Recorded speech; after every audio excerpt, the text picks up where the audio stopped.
Oops, I muted. Hello, it might be windy, the mic.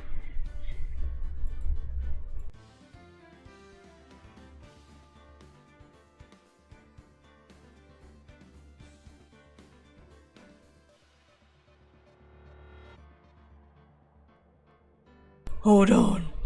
My chair.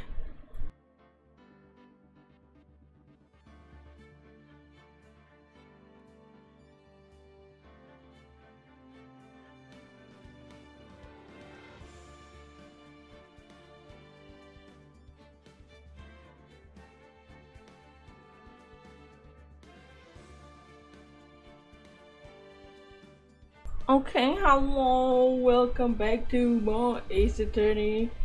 It is time to finish recipe for turnabout. We have investigation and I think one more trial day. And then we can move on to case 4 and 5, which are the final cases for this game. So let's just quickly speedrun our this dumb case.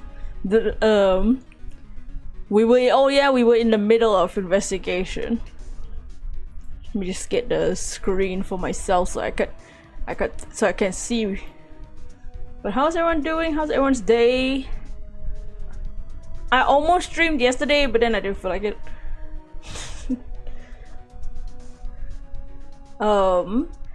I also want to stream today because I need to record some footage for the video that I wanted to come out this weekend. I'm gonna speed edit it later. After this stream, I'm gonna speed edit it, okay? Wait, I just noticed something on the screen. Last time wait. Oh, huh? Did we leave this office? No, we didn't.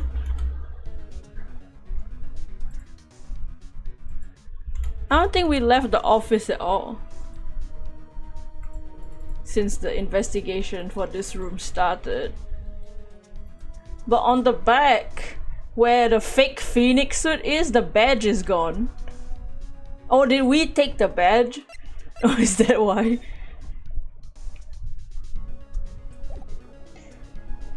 But yeah, we found our the fake Phoenix Zinhyop.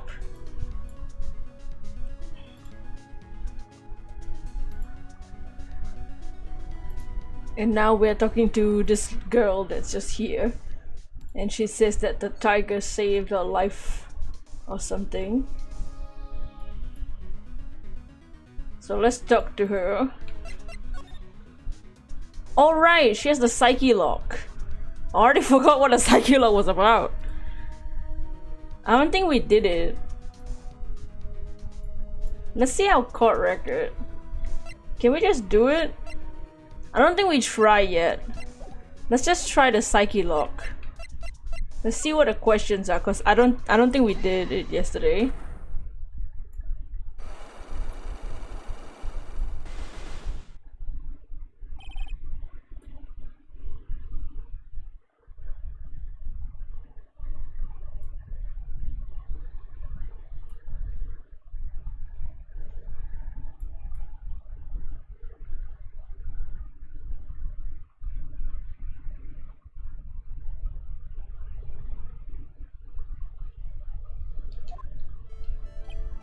You said the bandage around your head was from an operation? That's... Oh, that's... How you doing, Zari? I'm doing good. What did I do today? Today was kind of a chill day. I finished writing the script for the Ace Attorney video, so later I'll speed edit it once I get some footage from today. Because I was thinking of adding some game footage, but I'll just use my own game. How you doing? I hope everything's good. I'm just vibing this week before Apollo Justice. You also say you suffered a fatal injury to the head, correct? Yes, the operation was very difficult apparently. Now by fatal injury, you mean you were hurt very badly somehow? Did the injury in question have something to do with this? What, a bike? Okay, maybe not.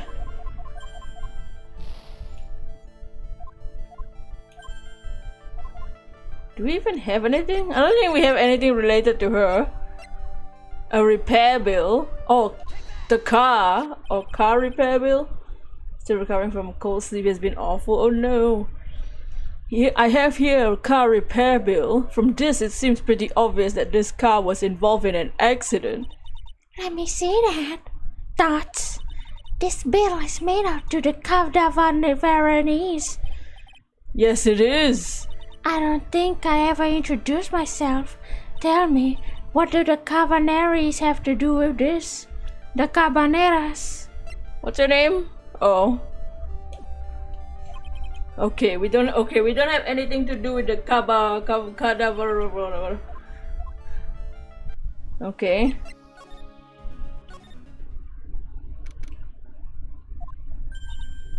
There he is! Old Sid is back at it again with the pigeons. Take this and this. Get out of my park. Like I thought, he's really mad. Come on, Maya, just keep your head down and let's sneak away while we can. What? Why? Hello, old man. What are you doing, Maya? Hey, he just turned his back on us. I'm not surprised. I bet he's really hurt his pride in court this morning. Is the audio really windy? By the way, the fan is clean now, so it's a bit windy.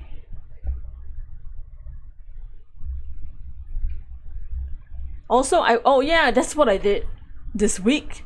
I watched the first 4 episodes of Has Been Hotel that just came out. Legally. Audio is clear, okay. Hey, Mr. Kudo. Pigeon! Look, bitch, we need to talk to you, alright? Out with the demons and with the good fortune. Ow! Ass seeds! Shell splinters! Ouch! I always knew you were a demon, Maya. Phoenix?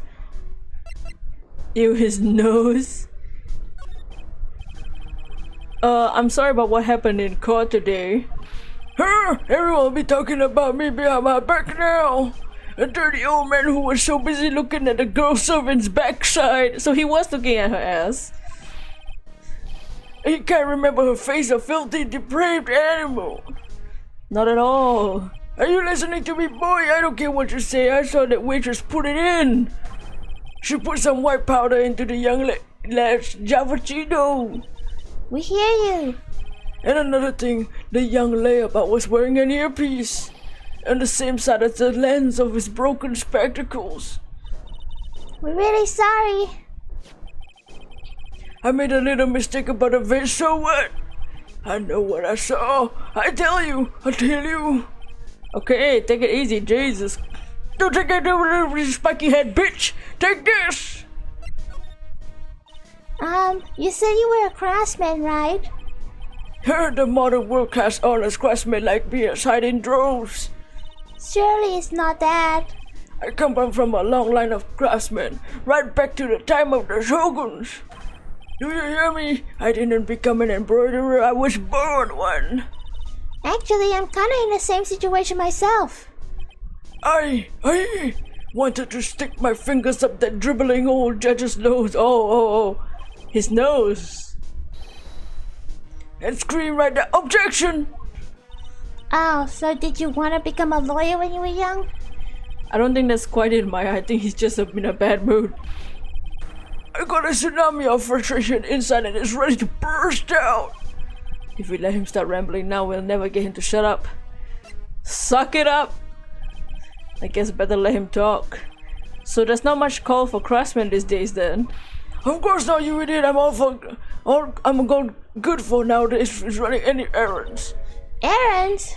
Everyone takes advantage of the elderly. Buy some breadcrumbs, take the dog for a walk, Granddad. Feed the pigeons, old man. What am I, a 2-bit community anime? Well, buy some bread now, that I can understand. But what's the point of feeding city pigeons? Why do people say what they mean? Get lost is what they try to say. Oh yes, I'm just an inconvenience, you see. At home, at a restaurant, I just get in the way, don't I? I'm sure you do. Wait a minute, what did he just say? At home and at the restaurant? Hold up, by restaurant, are you talking about Thomas? Did you get asked to run an errand there too? Yes, I did, the very day the young bitch was poisoned. What? So on the day of the incident, what were you asked to do? Glad you asked, boy, because I'll tell you what I was asked to do. All of a sudden, the young lad slumped over the table. The serving girl collapsed and I saw her underwear. And I broke the vase. All that happened so fast I was in a bit of a haze, you see. Then the owner shouted over to me. Excuse-moi, you call the police. Call them yourself. I should have said it back, but I didn't think of it at the time. So did you end up calling the police? Like I said, I was in a bit of a daze. Did you call them on your cell phone? God, do I look like I have one of them newfangled jiggle?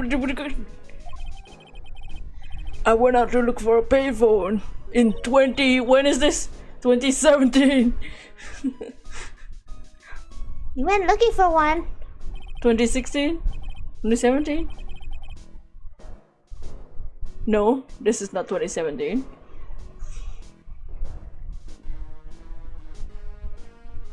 Is it 2017? I don't remember. No, yes, no, it isn't.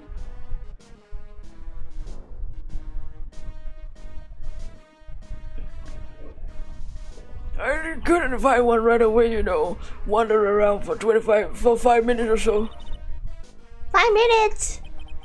So for 5 minutes after the incident happened, sorry, the owner was at Tribune on his own. Why didn't you mention this in court? Well, I would have if you given me the chance. But you all bullied me out of the courtroom. Thank you, Mr. Kudo. You finally ended your kudos for today. Wait, I've got more to say. I remember something else. Bailiff, get him the hell out of my court. It's not my fault, you're the ones to blame. You could have at least told us before we got to court. Is it really that important that Mr. Kudo was the one that called the police? What's important is the unaccounted time before the police arrived. The victim was dead, and Maggie was unconscious. Which leaves that man, Phoenix! Shut the hell up. Alone in the restaurant. What's up, Marin? We are continuing this a very memorable case. And then we're gonna try and get to case 4.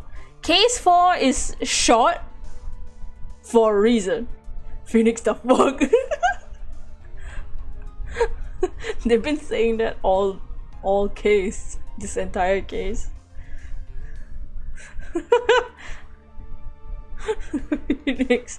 Look, this is, you know, this game came out in 2002 or something. Mr. Kudo might have been chased out of the place on purpose. What do you mean? Transphobia. See, we don't know if that person is really identifies as a woman. They kind of do. They kind of don't. Who knows? It's never. I mean, basically, you know, this game came out in 2003. It's okay. Phoenix is gay. Bi. Phoenix is bi. Maybe a certain someone didn't want him in the restaurant. They drank the gender fluid. They really did. Ah! Oh sure, go ahead and say I wasn't nowhere as usual. I suppose I should have been getting myself covered in pigeon poop. Okay, we need details from Maggie and Armstrong. Okay, let's go to Trabian. Okay, they're not here. Okay, let's go to jail.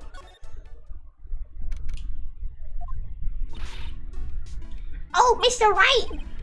Hello, Maggie. They finished the questioning. They finished questioning you. Wasn't it just unbelievable what in court today, sir? I'm gonna stay up all night and blog about everything that happened. You can blog in jail. You can blog in jail. How? No, you can't. You can blog from the jail. Weren't you scared? It was pretty touch and go in there. Yeah, but you totally nailed that old man. He was all over the place with his testimony. He's not the only one. Huh? What do you mean? Everyone else's testimony don't match up either. Not with what I remember of the incident anyway. Is it possible she's the one misremembering things? Like an idiot? Maggie, you know how you said that everyone else provided testimony that doesn't match up with what you remember? Yep, there's just so many things that don't seem to add up. The biggest contradiction is the other guy I saw at the victim's table. He was the one that slipped something into the victim's coffee. I'm sure it was him. But didn't Mr. Kudo testify earlier today that it was the waitress who put some white powder into the coffee cup? So you really think it was the disappearing man that did it? Well, he's not the only thing that disappeared. The CD vanished as well. You know, the CD with the writing on it. Oh yeah, the MC Screwdriver album, right? It was MC Bomber, Maya. There's the name sprawled on the sports paper as well. They never did find that CD at the crime scene, sir. Or the victim's medication, that's gone missing too. Ouch, my head.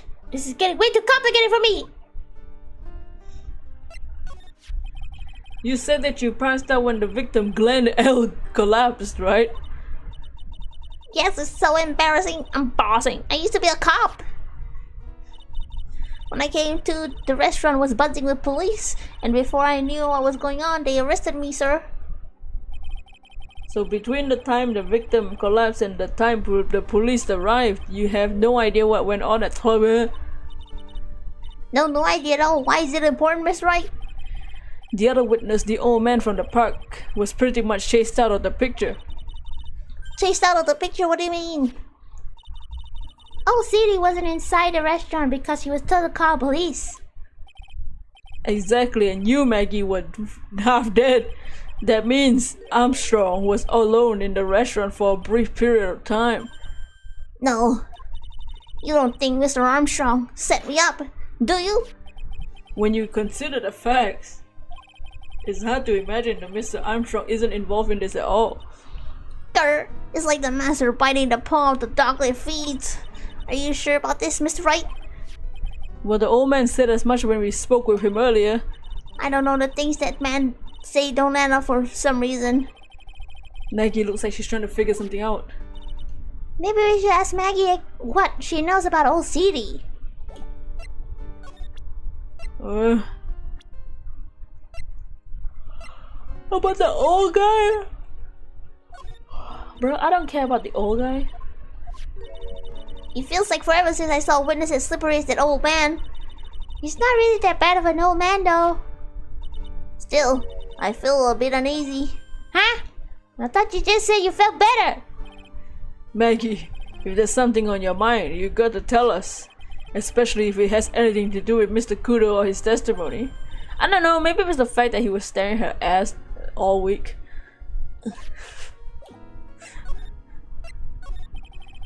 Is there anything about Mr. Kudo's testimony that stood out as odd? Actually, yes. The fact that he was even testifying to begin with doesn't add up. Doesn't quite... What? When I took the coffee over to the victim's table, it's true there was another customer in the restaurant. Yeah, we know that already. It was Victor Kudo. But I can't really say it was an old man. Okay, then how about calling him a really middle-aged old man? No, age isn't the issue. The other customer was a woman. A woman? And you didn't fucking say this? I'm not 100% sure, but I think so. What the hell? What did this woman look like? She was sort of creepy. She looked like a Attack on Titan character. And she had a cackling laugh. Creepy. Cackling? Attack on Titan. Why do I got a feeling I come across a woman like that recently? What else do we show her? Fuck one. Maybe we should show her the CD. Because we found it. Okay. I guess we cannot show her the CD. What if we just show her the woman? Nope. They're not gonna let us do that.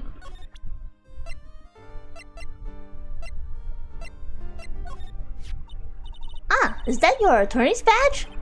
Actually, it's a fake. Holy smokes, that's it! Huh? That's the badge your phony had, Mr. Wright.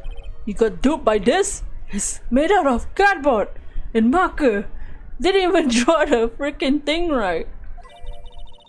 But it's a completely different color. And what about the fact that it's made of paper? He said the badge got a tan as well while he was in Hawaii doing business. I'm beginning to see how my phony was able to gain her trust. The people I surround myself with are fucking idiots.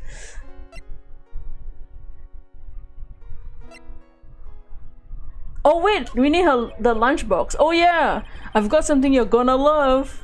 Really? What is it? A lunchbox just for you. Here. Wow, a lunchbox. Weenies too. I can't believe it. Thank you, sir. Did you make this just for me, Mr. Wright? Nah, it was Detective Gumshoe. Who else would make such a nice lunchbox for you? Detective Gumshoe.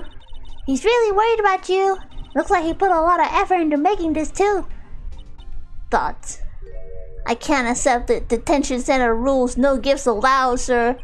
Hey, come on, Maggie. Don't be like that. Rules are the rules. They'll lock you up if you break them. Somehow when the next cop turned waitress says that, it's a whole lot scarier. And anyway, I hate weenies! Whoa! Oh, really? It's all yours, Maya. You can enjoy it with Mr. Wright. But... Dots. She's right. It's better that we let it go to waste. But...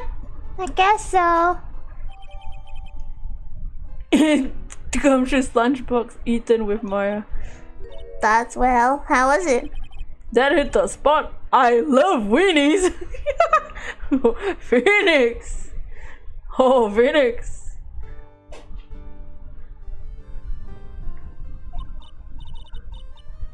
Oh, good. I'm glad I gave it to you then, sir.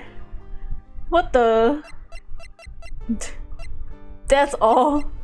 You said the same thing. I love weenies. Mr. Armstrong was very good to me after I was fired from the force. I can't believe someone as nice as him could have anything to do with this. Well, in the time between the victim being poisoned and the police being called, the only person who was at the scene and had a chance to do anything was Mr. Armstrong.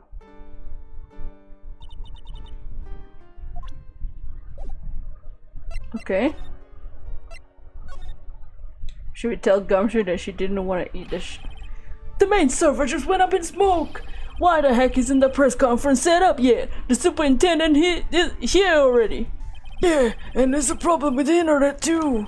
I already told you to stop using your computer, Chief. But I'm watching videos online. I'm watching up on my K-drama. I was gonna have to wait. I'm throwing the Switch. No! Nintendo! Oh, just when some young guy was about to confess to his son's hot to trot girlfriend. Wow, this place is really buzzing. Something must be going down. Something really big. Like some young guy. Some young guy. I just realized what the name is.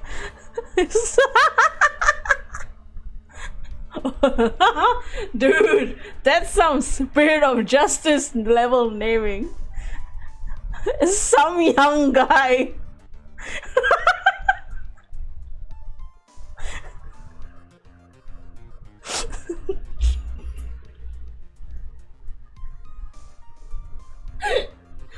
That's the same level as Date Man.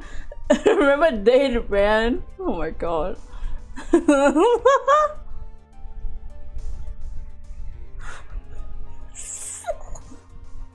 I can't wait to watch my Asian drama with some young guy, starring some young guy. Huh? What are you doing here, pal? Detective Gumshoe! You can't be here right now. Some young guy. How did I never notice that? This is how much I don't remember this case at all.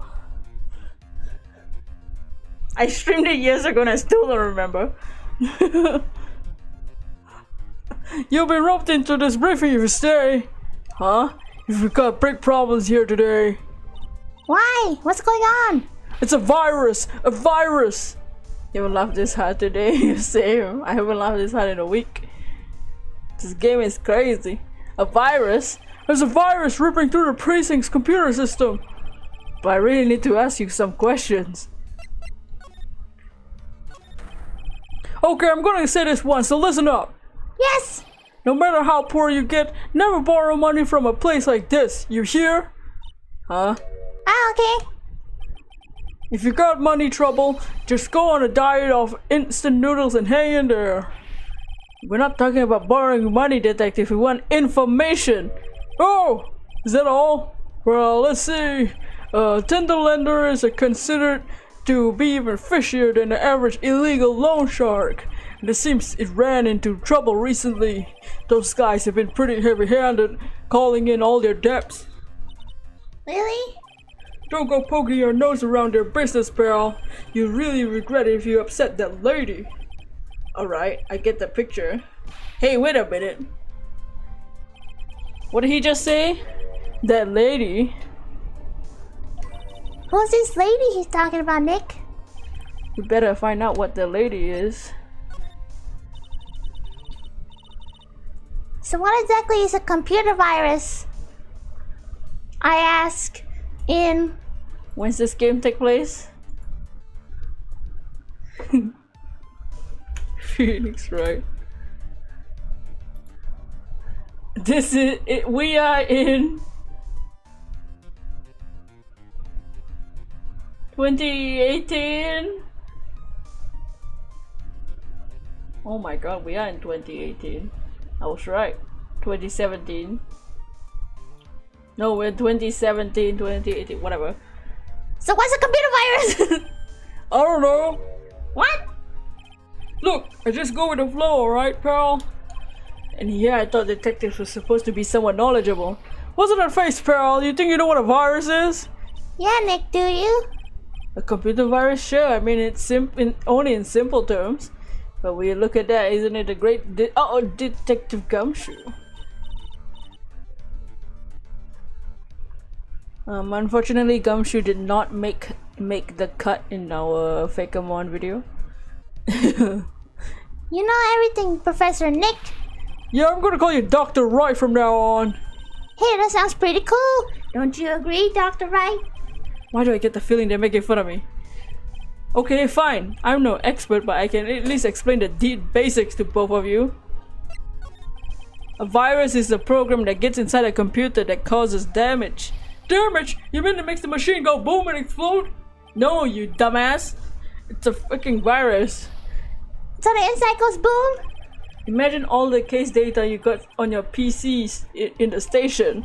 A virus could wipe all of that. It's the kind of damage I'm talking about. Oh, that's scary. Yeah, and what's even more scary is the viruses are infectious. Infectious? Most computers that are connected on a network, right? A virus can move from one machine to another over the network. This game came out in 2003, so the virus just keeps spreading faster and faster. Huh, just like a real virus, huh? No? But Nick, why would anyone want to make a program like that?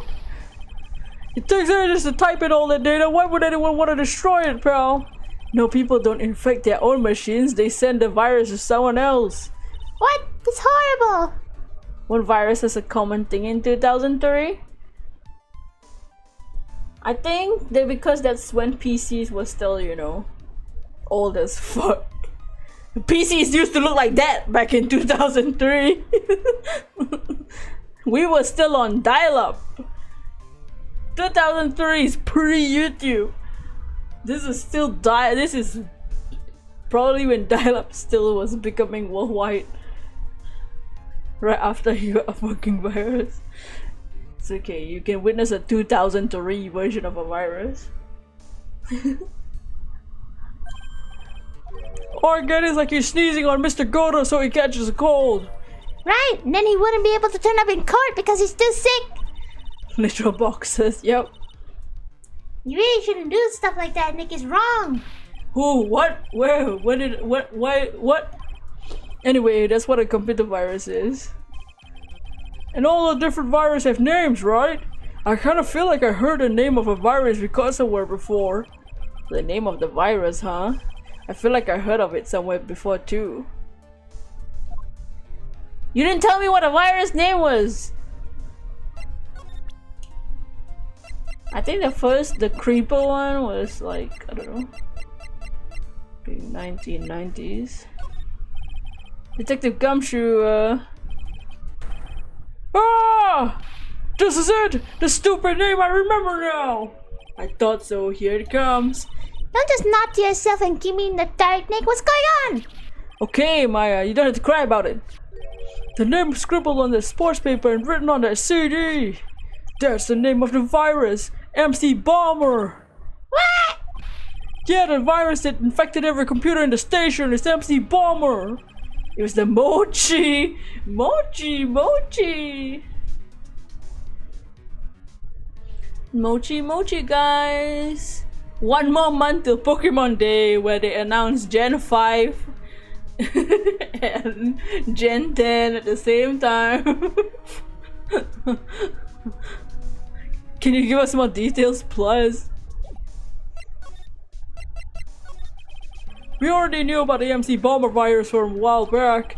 A group of criminals issued a series of demands to the head of honchos in law enforcement.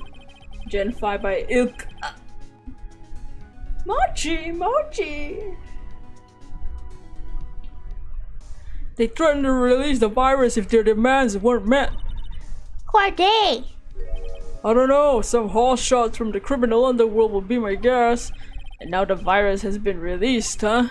Yeah, it's in every computer that's in the public office in the city. Everyone's going nuts. They're hopping around like they're dancing at a carnival.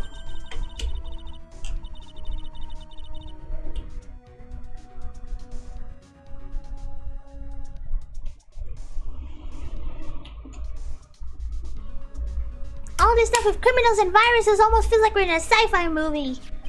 Apparently the programmer who made the virus is a real genius or something. The focus right now is tracing the root of this virus on the black market.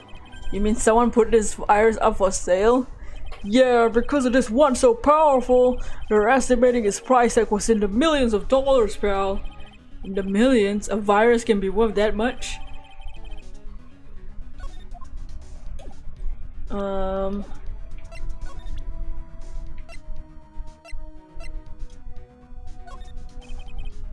What do you think about this?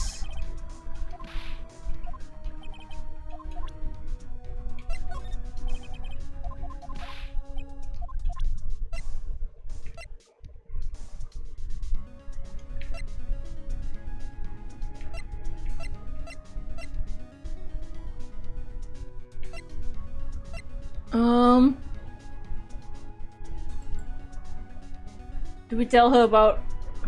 Tell him about fucking Maggie? Maggie's probably crying all alone now, huh? Yeah, thanks to you. Oh, sorry. Maya, don't touch poor Gumshoe's feelings.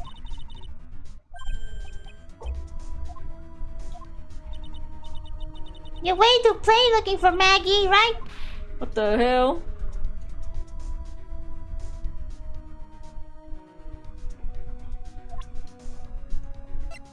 What about the tiger? Oh, this guy! The tiger! Is he famous? Oh, yeah, this guy's not a loan shark, you know. Nope, he's a big loan cat. Hence the name. Don't pay him back and you'd better say your prayers. He'll eat you alive. You're shaking, detective. Like a leaf. I'm just, you know, kind of on edge at the moment, if you know what I mean. Whoa. Why is everyone a psycho? Because this is Ace Attorney. That's the girl who works over at Tender Lender. You want to stay away from her, okay? I mean it. She does look kind of unforgiving, doesn't she? That should be the least of your worries, pal. What's that supposed to mean? What could be worse? She's from Attack on Titan. Look at her face. Hella ugly and her head's giant. Her name's Viola Cadavarini. She's the only granddaughter to Bruto Cadavarini. Oh, I had to say the mafia accent. Bruto Cadavarini. You know who that is, Dick? Never heard of him. Bruto Cadavarini. Why does she look like a Danganronpa character? Come of the boss of the Cadavarini family. The Cadavarinis. This one scary sounding name. We can't touch them, they're way too powerful for the police. But you're thinking of taking them on, aren't you? No, I don't remember saying that. Better get more info about this family. I'm not sure if I want to get involved in this, but who are the Cadavarinis? Who are they? A scary bunch of people, that's who. You're a cop and you're scared? What's that about? Trust me, it doesn't matter if you're a kid or a cop, these guys are scary. They got some serious clout in the criminal underworld. We can't touch them. The two got too much moolah. Moolah, as in, they pretty much control all the cash in the city's black market. The black market, huh? That includes Tender Lender? Sure, no one stands up to Bruto Cadavarini. I mean, no one. Interesting. So Viola's the granddaughter of some mafia boss? Yeah. Oh yeah, and everyone knows how much Bruto loves his little girl. She means everything to him. So how did she end up at Tender Lender? I don't know, pal. But I heard she and the boss of Tender Lender are pretty tight. Tight? Maya? That's what I said in the file I read related to Maggie's case. Sounds like pretty important clue. Ah, I can't believe it! I almost forgot the most important thing! And that is, you know, the lunchbox. How did everything go? Lunchbox? You remember the weenies? I hate weenies! Oh yeah, those weenies. So, how did my weenies taste? Whoa! After they went down the hatch. Huh? Well, it was delicious. Yeah, that's what she said? Really? Well, not as a— Don't worry about it, pal. I figured something would happen, so I came prepared. Prepared? What do you mean? I made a jumbo lunchbox. Oh. Do you me a favor again, huh, pal, and deliver this?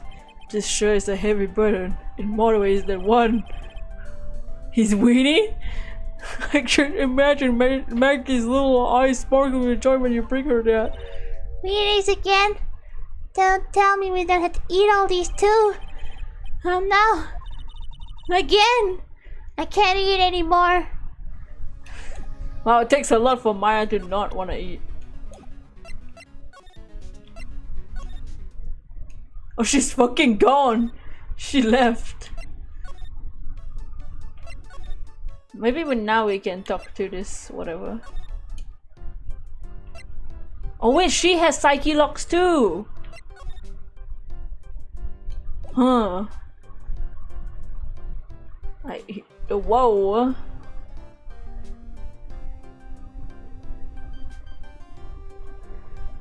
Who are hers? It's a certain prosecutor that appreciate that more, yeah. All you have to do is wait till the next case, Gumshoe.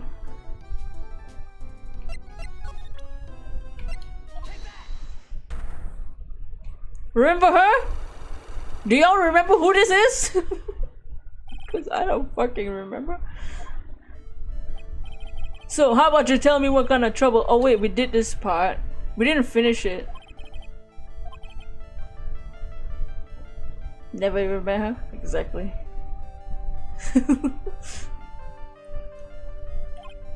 Miss Bezu, let me ask you something. Did Glenn's trouble have to do with this? Oh, now that we have the virus information, maybe we can do this. What is that? A bunch of horse racing tickets. All losing ones. All I remember is that she's wife-fulicious. What's up, Johnny? Her? Wife-fulicious? I don't know. I mean, I like the suit. Not that bowl cut though. she's giving Team Galactic, but not. This is like the prototype Team Galactic. Blue Raspberry Jolly Ranger. With that many tickets, you can get $1 at the recycling center. You good people are very, very bad. Cashing in on a misfortune is immoral. Neo Team Galactic. Is that a whiff of hypocrisy I smell? But what is the relevance of these tickets? The victim, Mr. Glenn Elg, had a gambling habit, didn't he? I don't think that's a logical conclusion based on the facts. Everyone likes to go to the races from time to time. Yeah, but not everyone buys this many tickets. I don't believe this proves anything. Show me the other thing.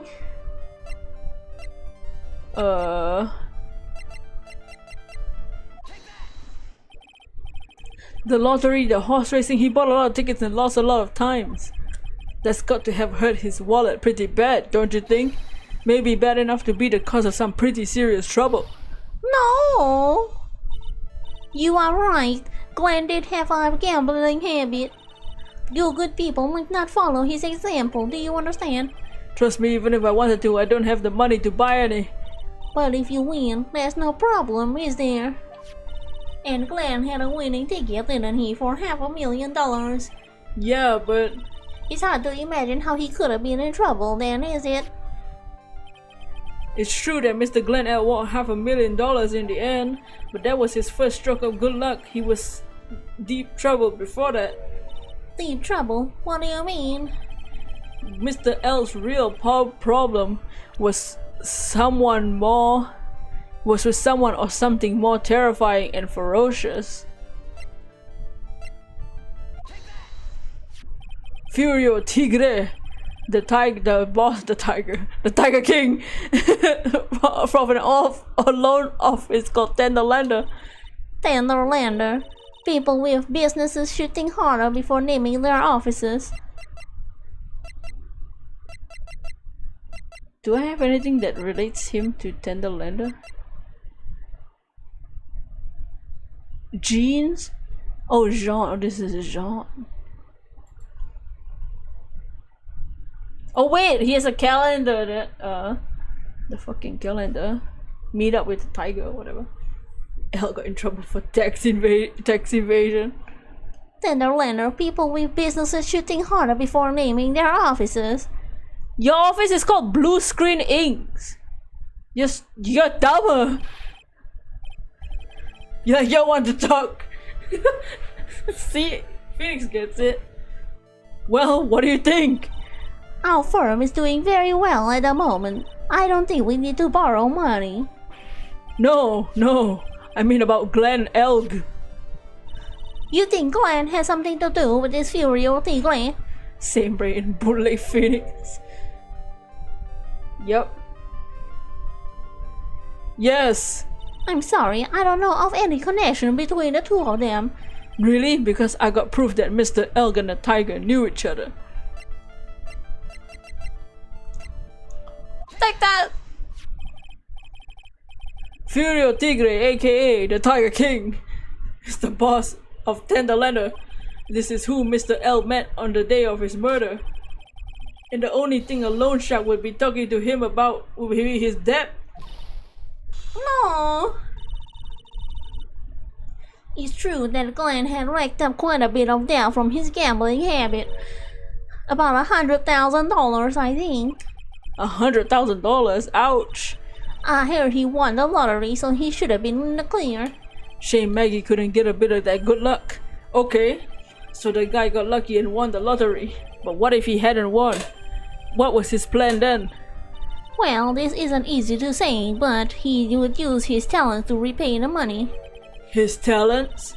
I suspect he was talking about programming. What computer program is worth $100,000?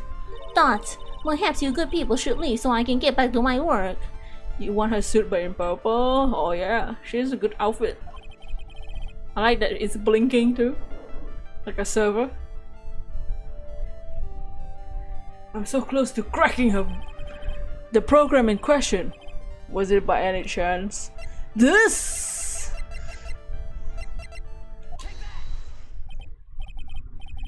It blinks when she blinks, yeah. Well, this is it, isn't it? This is the virus that infect. Oh, this is the virus infecting computers worldwide as we speak. MC Bomber! No!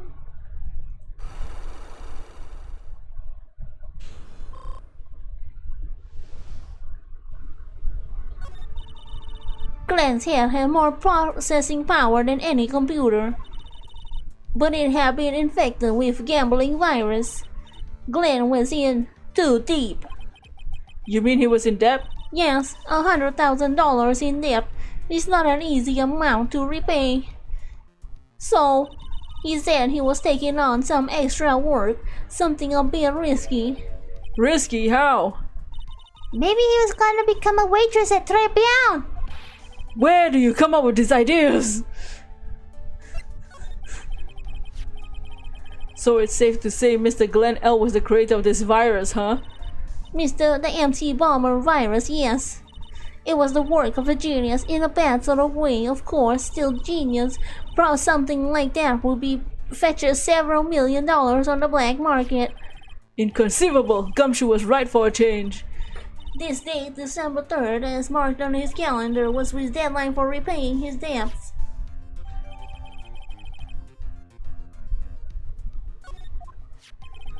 I guess we won't be needing these horse racing tickets anymore.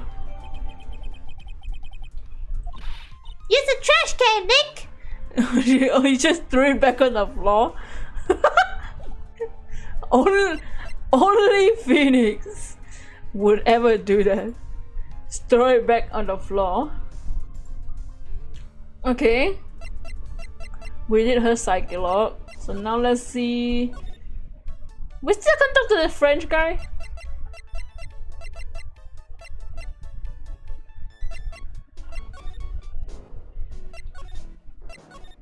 Okay, you, Mikasa Ackerman.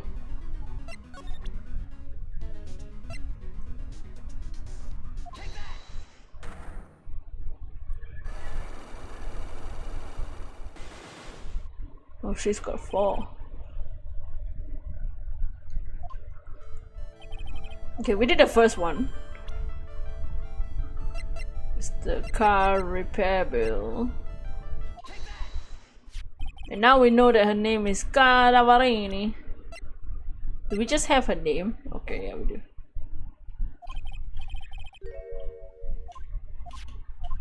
I'm involved with the Cavaliers.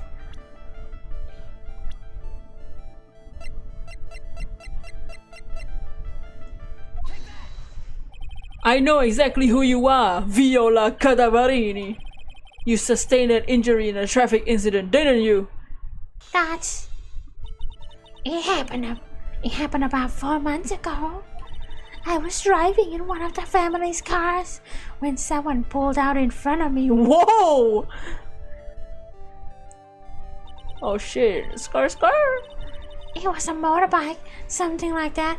I don't remember much. Anyway, I tried to swerve to avoid it. Oh, you were the one driving? But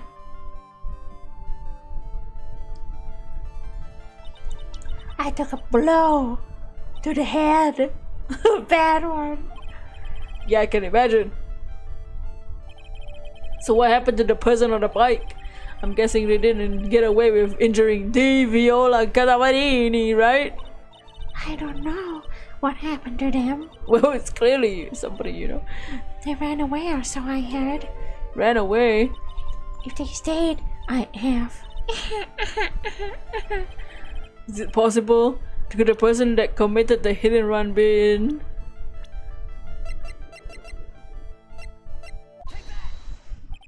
It was this man, wasn't it? He was the cause of your accident. That's... It wasn't Don Tigre. I refuse to believe it. We collided, the motorbike and my car. But Don Tigre isn't injured at all, is he? It was the tiger who caused Viola to crash. I can feel it. Plus, the one of her locks just broke, so she must suspect it was him too. I'm sorry, Miss Cadavarini, but I have proof that the tiger was involved in a traffic accident on his bike. It's not exactly a motorbike, but Mr. Tigre rides around on a scooter, doesn't he? And you notice the front wheel guard is barely damaged. That's... Miss Cadavarini, you know the truth, don't you? That's...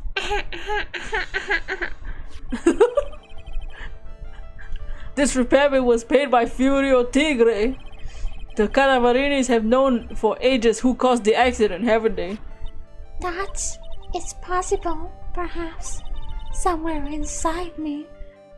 I know that may be true. I knew it. But Don Tigre still saved my life.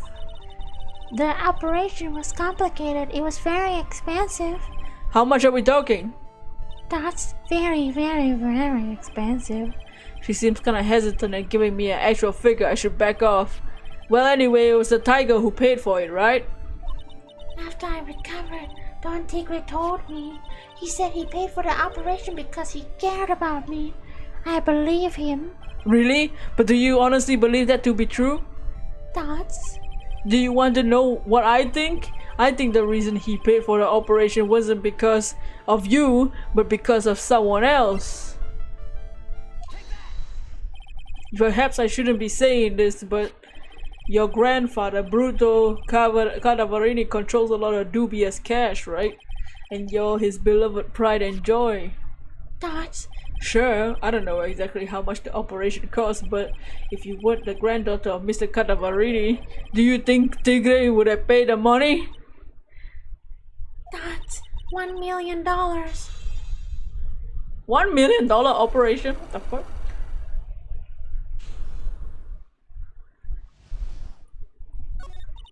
Four months ago, I was in a traffic accident.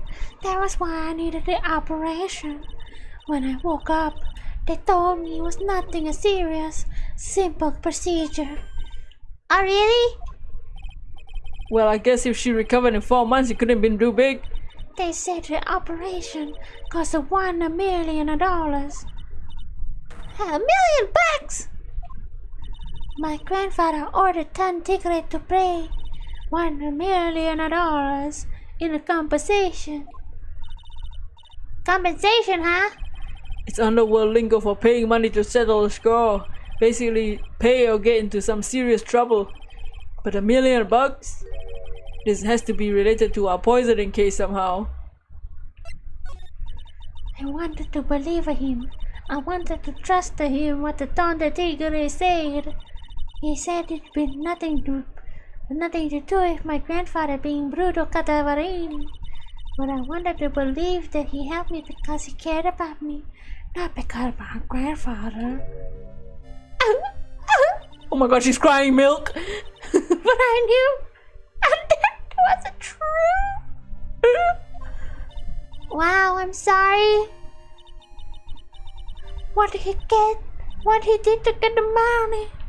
It was evil. Ugh! He said it was all for me, so I helped him. You helped him? In what way? Here, take these. What are these? Medical papers? I'm a Bruto Cadavarini's granddaughter. He had to pay the compensation. He was made an offer. He simply couldn't refuse.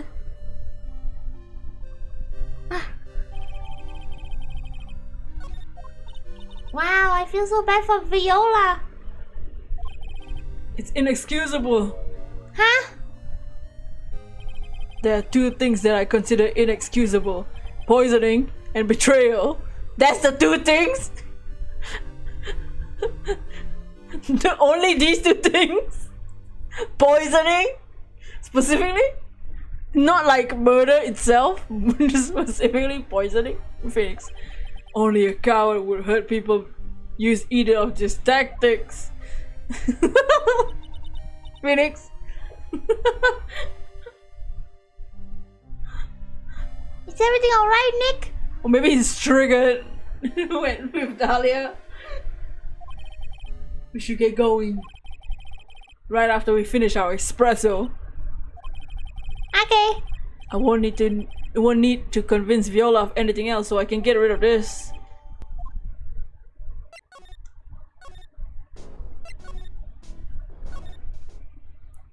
Uh-oh. Oh, bonjour! I have been waiting for you to return. No. Mr. Armstrong. Oh, good timing. I was hoping we'll find you here. We want to ask you some questions. Well, he hasn't got... Holy shit! Well, he hasn't got anything to say to you, fellas. Oh my god, is it... It's Zinnia! That's awesome.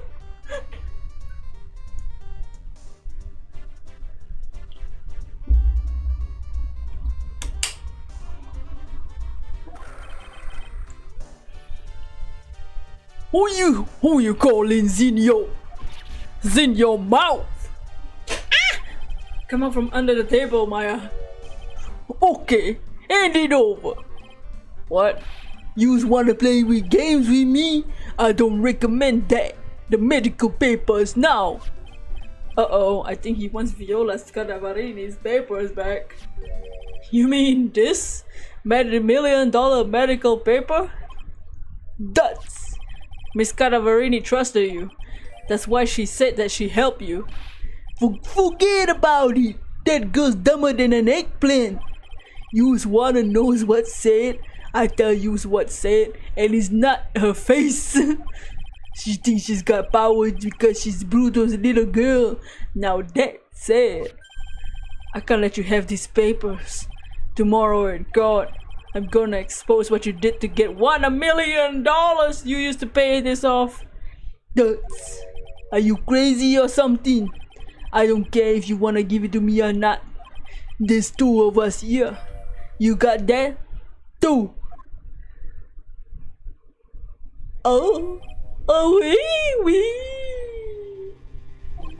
Mr. Armstrong, forgive me, désolé. I cannot argue with you.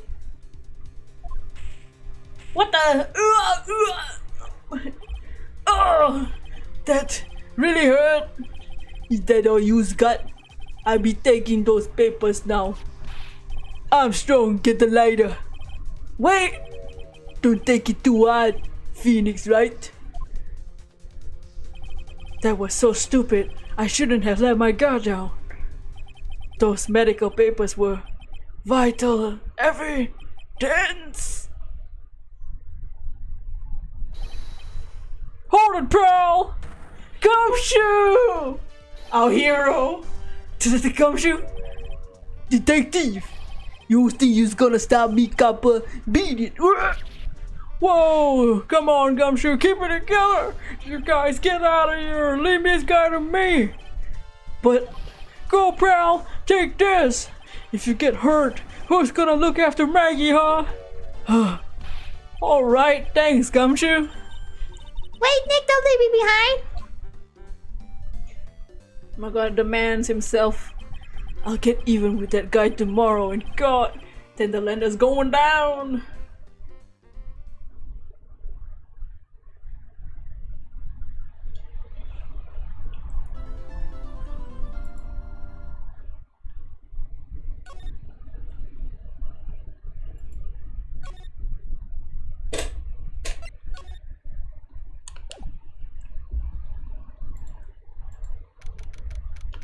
Oh, January 8th. Good morning, Mr. Wright. Oh, good morning, Mr. Wright. Sorry, wrong voice. Good morning, Maggie.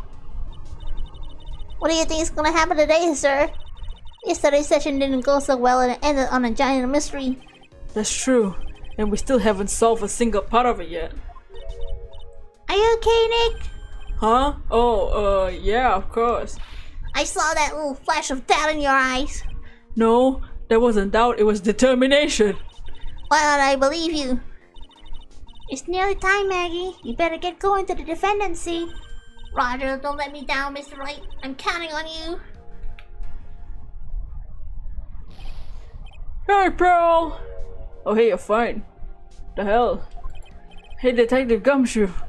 Quit stressing Maggie out, she doesn't need that.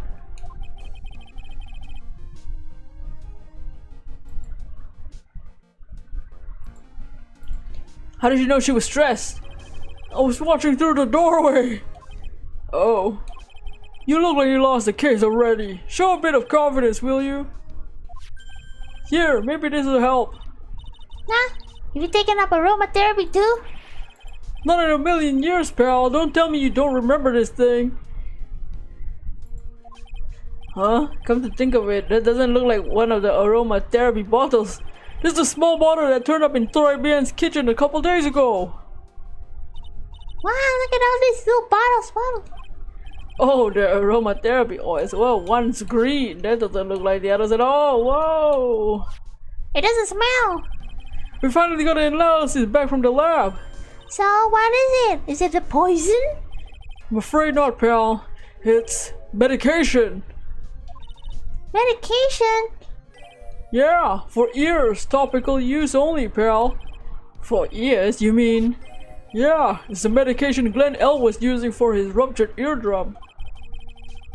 What was Glenn L's ear medication doing in the kitchen?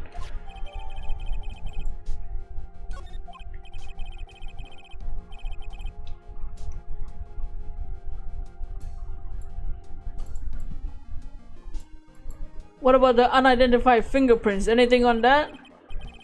Someone screwed up, so they only had time to analyze the bottle, the contents of the bottle. Another hour, they might have gotten something on the prints, but that's gonna weaken its impact as a piece of evidence. Okay, pal, this is it. Make sure your defense is impregnable today, okay?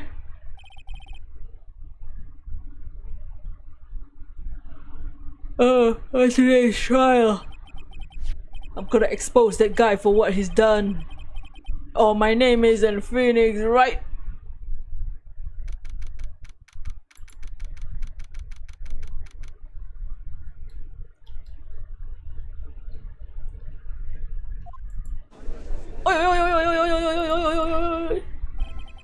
Cause now session for the trial of Maggie Bird. Defense is ready, Your Honor. Ready and waiting as always, Your Honor, with my coffee. Gulp, gulp. Very good. We'll get underway at once. Yesterday we heard the testimony of Mr. Victor Kudo. He claims to have witnessed the defendant putting a powder into the victim's coffee. However, the witness's testimony was plagued with a number of problems. The mark on the rim of the cup shows the victim drank from it with his right hand. But according to the old man's testimony, he picked it up with his left hand.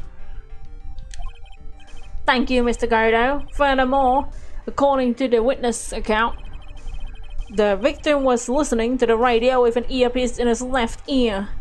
Yet the victim, a new picture, the victim's left eardrum was ruptured, which made him effectively deaf in that ear.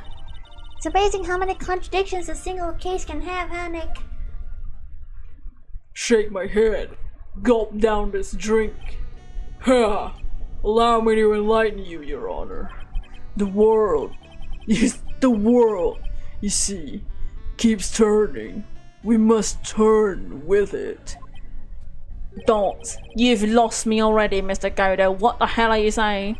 Don't let the mysteries of yesterday mystify you today. Only losers think like that. You've got to change with the times. It's 2017. That's one of my rules. Are you implying that you've resolved these contradictions? You know the answers to these riddles. The old guy wasn't just throwing seed in here. He was throwing us off with the scent. What? Gulp. And today I'll prove it. Okay, let the first witness take the stand. Oh no. And you are Goto? Bonjour everyone. I'm Jean Armstrong, the owner of and chef of Le Très Bien Restaurant. Enchanté.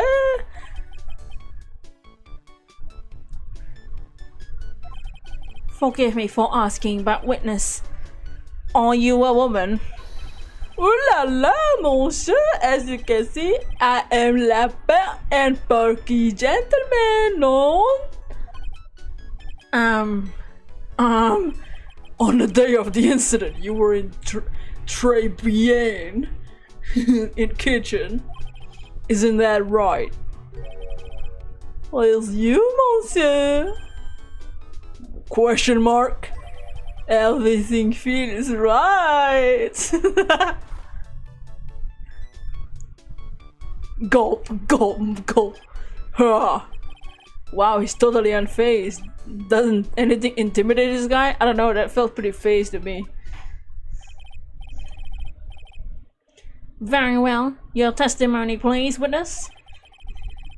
Please tell the court what happened at the day on tribunal. Oui, volontaires. No, I love French people. Love the French. Look at his eyes.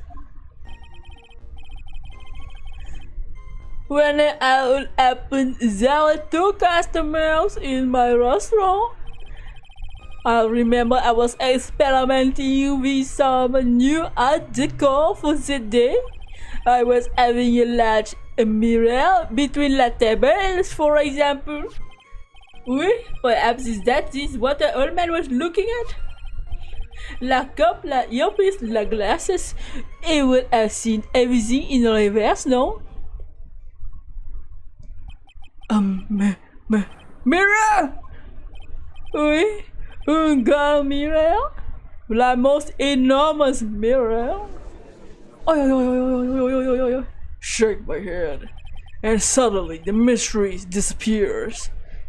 Gulp, gulp. Like I said, the world keeps turning, so roll with it. That would explain the coffee cup and earpiece conundrum. The mirror would have made everything appear to be back to front. Don't we have a picture of the restaurant?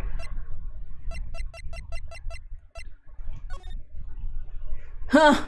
Hey, look! I don't see no fucking mirrors! I don't see any mirrors in the the fucking...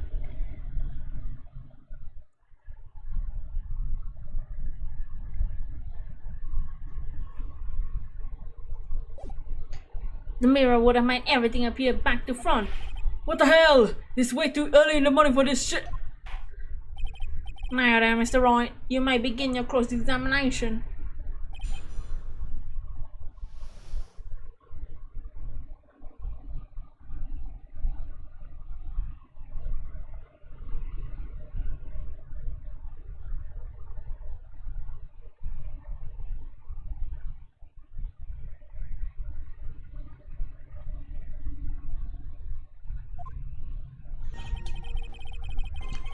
When it all happened, there were 2 customers. I remember I was experimenting. Every last mirror.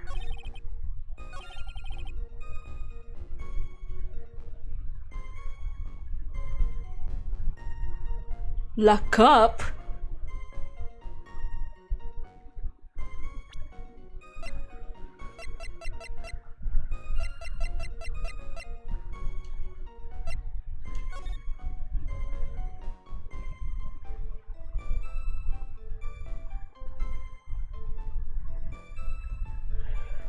What?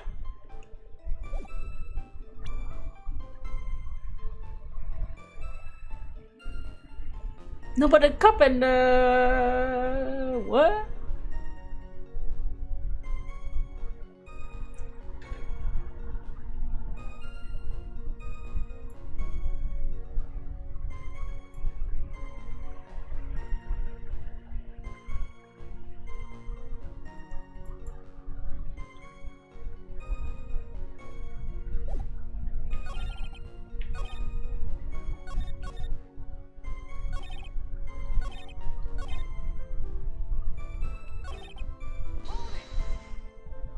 Everything? He would have seen everything in reverse? Ui? Hey Nick, we should take a second. Think about what the old CD said in his testimony. How did he phrase it again? The boy was wearing earpiece on the same side as the green lens of his specs. No question, you can lock me up if I'm wrong, it was his left ear.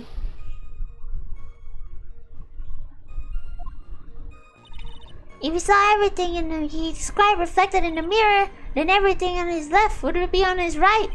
And that clears up the problems of his testimony, or does it? Huh. It's kinda hard to believe everything's the fault of a mirror.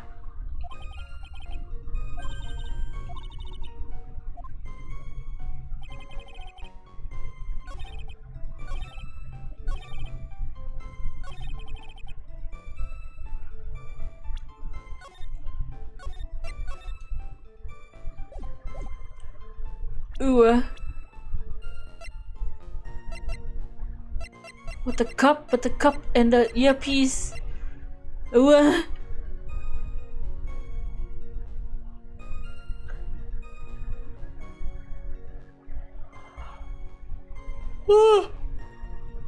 No, but the thing on his eyes on his left. He always wears it on his left. So that... Ooh.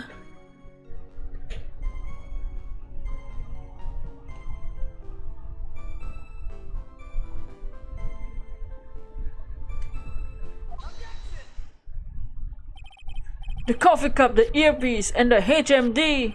Let's think about back at Mr. Kudo's testimony for a second. The boy was wearing the same side of the earpiece on the same side as the green lens of his specs. No question, you can lock me up, it was his left ear. So to summarize, we were told both the HMD and earpiece were on the victim's left side.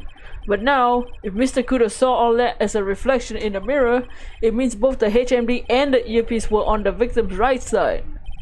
Exactement! You see, monsieur, now that you think about it, it's not so odd, like my dick. What? Unfortunately, that's where we run into a monumental contradiction with the facts. Mr. Kudo really did see everything in the mirror. Why is it the HMD is now on the wrong side of his head? Oh, nah. Mr. Roy is correct. If Mr. Witness genuinely observed the victims reflected in a mirror, then we would expect the victim's eyepiece to have been over his right eye. Gulp. How bitter. Try. You should have a taste of this bitterness. It'll calm you down in no time. Are we talking about your coffee or something different? Whoa! You don't understand the way the witness thinks. How he thinks? You remember this, I presume. The I broke the vase, sorry, apology, sworn testimony?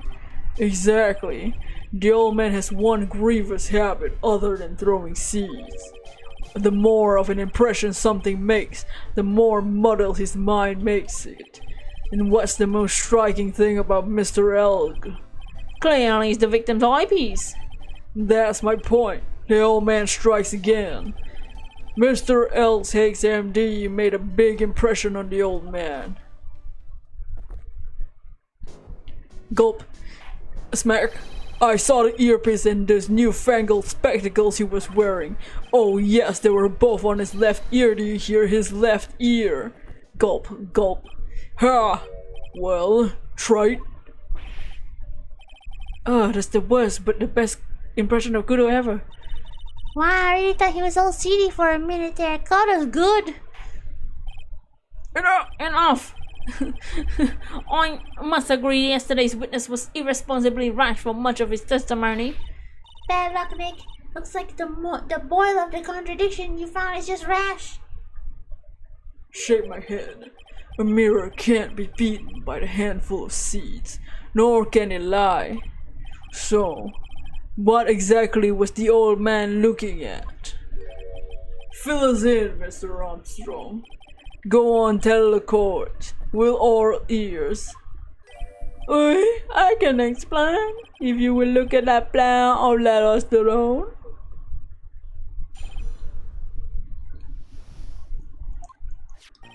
Allah, is everyone sitting comfortably? La mirror was in the middle of the two houses. Dividing the two houses, there is one seat from which you can have seen the image of la victim. What? If he was sitting like that, there's a mirror in the middle of nowhere.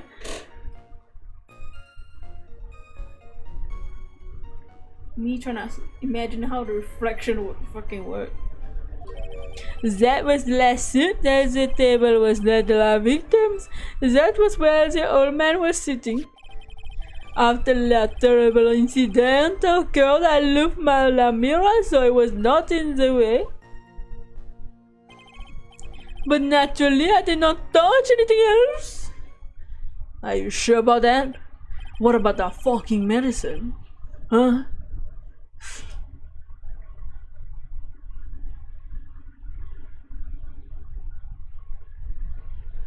I see no problem with the explanation we just had from the table next to the victims. Mr. Kudo could have seen the victim in the mirror. What a naughty little coquette I am. Confusing all the men like this. Don't worry about it. What? What's that mean? We can keep up except for the guy breaking out in the cold sweat over there again. I hit the guy. You said you didn't touch anything apart from the mirror? Are you quite sure about that? Volunteers, of course. Very well, Mr. Wright. Your cross-examination, if you please.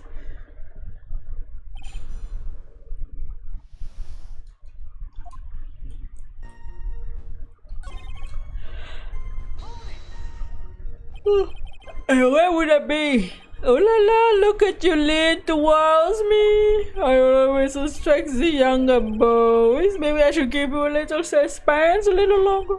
Master Armstrong. I expect the older ones too, you know, and so shall I tease you too? Ow.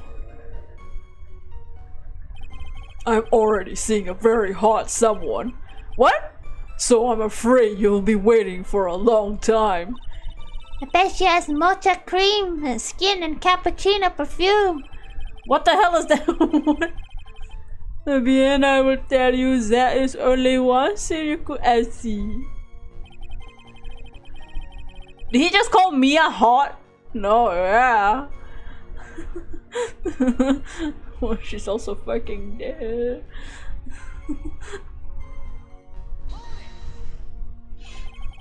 So why can you only see the victim from that particular seat? Maman, so it is obvious, no? If you look at La Planche, you will understand. La victim will have been reflected in la mirror like so. So if he was in the reflection,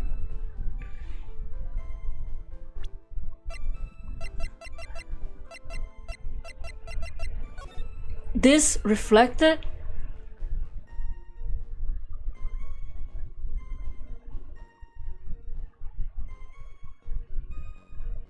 but the vase is... Where's he sitting? Oh, the vase isn't broken in the picture. So he fixed the fucking vase. What a fucking liar. He didn't touch anything?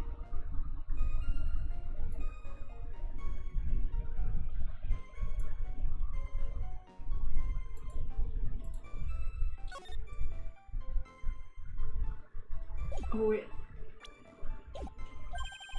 Why did the police take a picture of the mirror and not the crime scene? No, they took a picture of the crime scene. The Frenchman is saying that there was a mirror there before and then he removed it before the police came. But he's saying that the old man was sitting at that seat, saw the victim through the reflection of the mirror that was in the middle of the restaurant. But what's up, Super Nerd? But if the old man is sitting there, that means the vase has to be broken. But in the crime scene picture, the vase isn't broken. So how is the old man sitting there looking at a reflection if the vase isn't broken, unless he's sitting not there? So that's the old CD, the seat CD was sitting on that day when the poisoning happened. The old man was sitting next to the victim? Why did that seem kinda odd?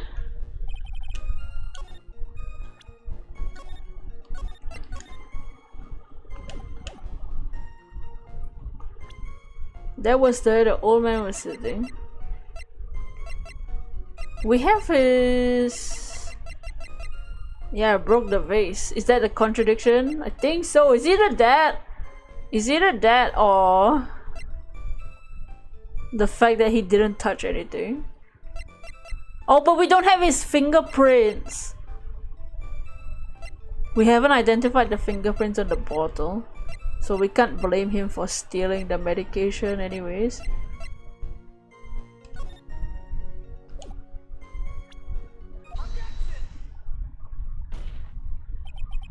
This piece of evidence contradicts with the testimony we just heard. The crime photo. I was gonna say it might be the bottle, but I just realized that we don't have fingerprints yet. This photo clearly shows something that theoretically should not exist. What on earth do you mean by that? Should not exist. Huh. Sounds like you're describing yourself. Bitch!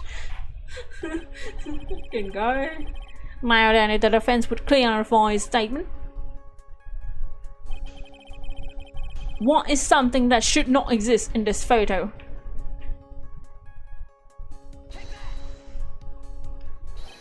I think it's pretty obvious that this is not what should be in the picture.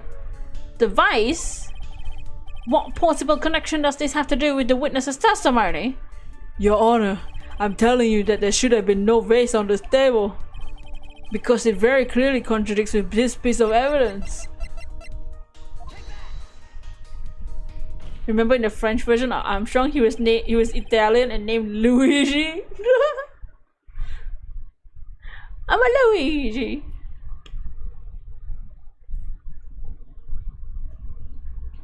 There's one thing that was clearly demonstrated by yesterday's testimony. Mr. Kudo broke the vase that was on the table where he was sitting. And yet, as the court can see, there's an unbroken vase on the table next to the victim. Why?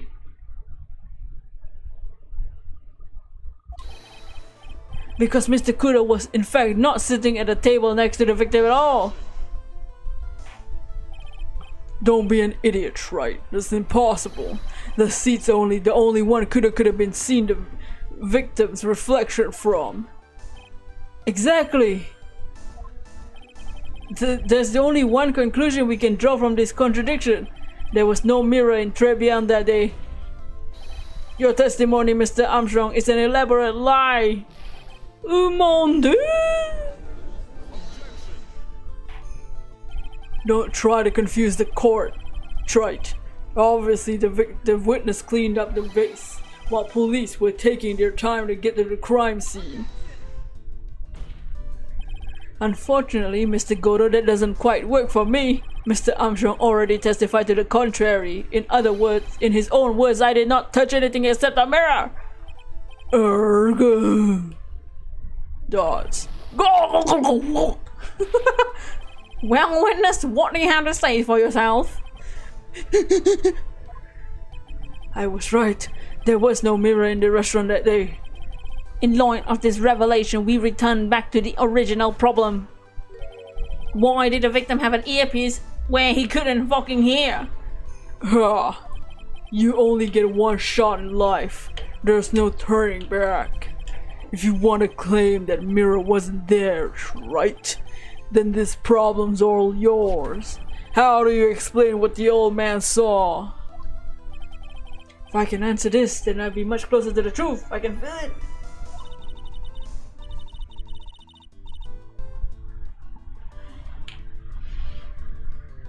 Are you gonna be okay, Nick? Can you really solve this contradiction?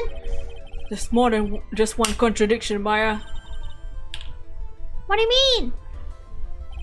Remember what Maggie told us? There was another man at the victim's table. And there was a sample CD on the victim's table. It all flies in the face of Mr. Kudo's testimony. And I think I know the reason why nothing in this case is adding up. Well, Mr. Roy, let's hear your answer. Oh, time to save.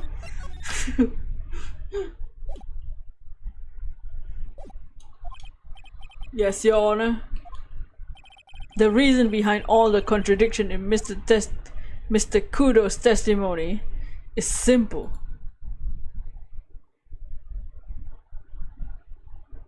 The victim was a phony, just like I was a few days ago, last month.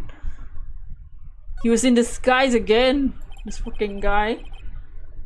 The case is riddled with contradictions, yet there's one very simple answer that clears them all. And what is that? The incident Mr. Kudo witnessed and the incident the victim experienced were two completely different events. What? Yes, the victim that Mr. Kudo saw wasn't Mr. Glenn Elg at all. It was an imposter. Uh-oh. No, this is before then. A phony pretending to be Mr. Elg. And obviously, unlike the victim, there was nothing wrong with the imposter's left eardrum. That's how he ended up wearing the earpiece in his left ear by mistake. Shake my head. Gulp.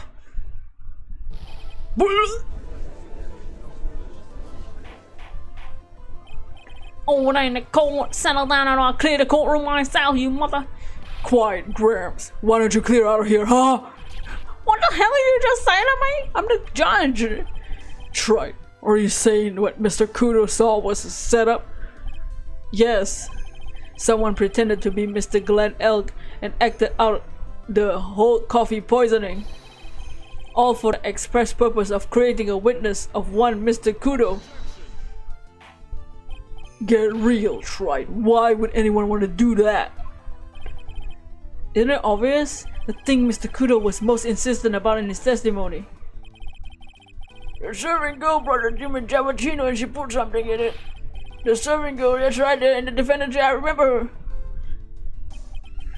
It's hard to believe, but there was one and only one reason to show Mr. Kudo this fake poisoning. To show Maggie Bird in the act of poisoning the coffee. Are you insinuating that the waitress in the old man's story was a fake as well? It's true there were no other customers in the restaurant at the time, but...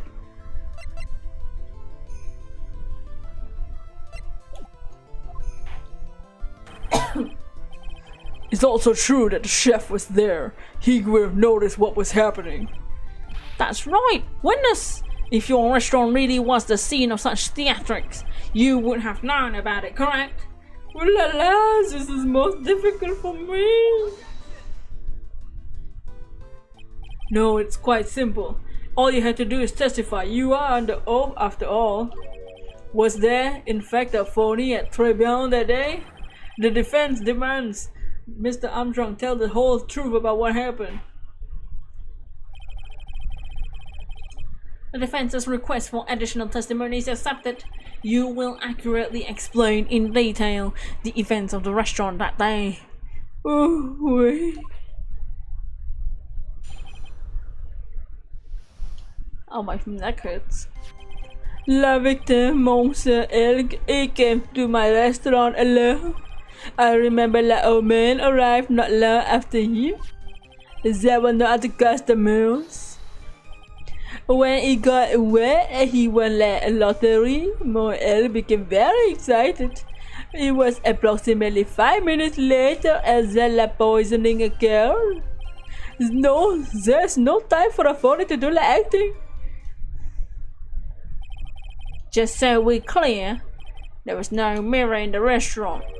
Je vous demande pardon. What? Forgive me, Your Honor. I lied because I want this mess to be cleared up quickly. What you done is commit perjury, Mr. Armstrong.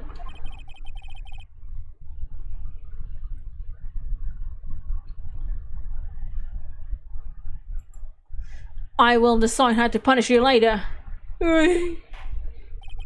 For now, we'll hear your cross-examination. Mr. Wright, if you please.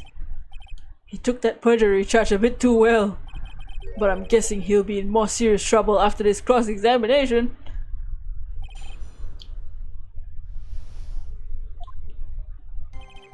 The victim came to my restaurant alone.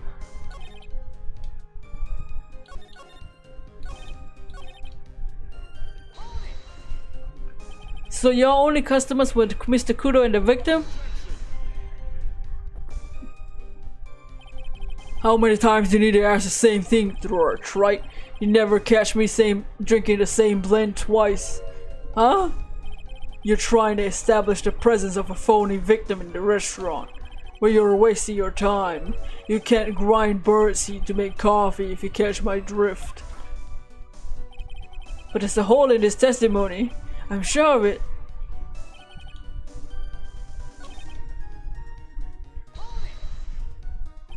And what were you doing at that point? Without any customers, you must have had time to kill. I am a multi-talented woman, monsieur. Sorry, what do you mean? That is la Renault chef, Jean Armstrong, and la tragique poète, Clarice Armstrong. Clarice? Oui, I was writing le poem.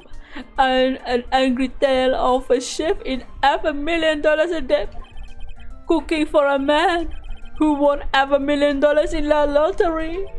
It is called a pourquoi, which means why. Perhaps he could recite it for la court. Please don't.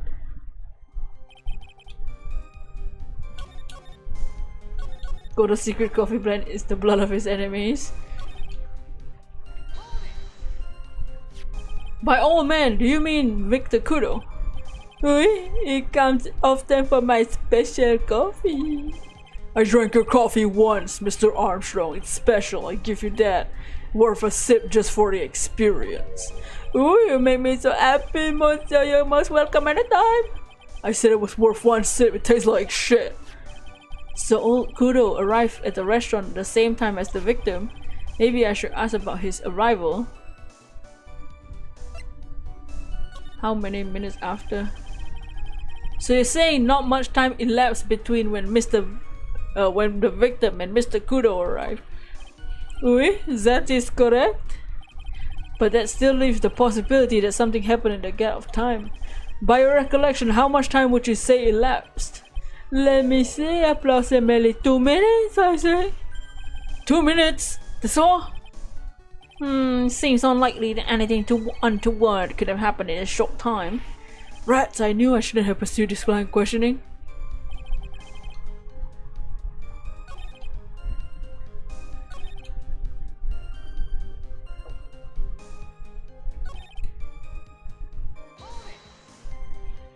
You mean you contacted the police as soon as the incident occurred?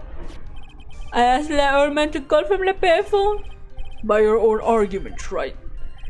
The purpose of this phony victim's performance was so old man could see it. In other words, once the incident occurred, this opportunity would completely disappear.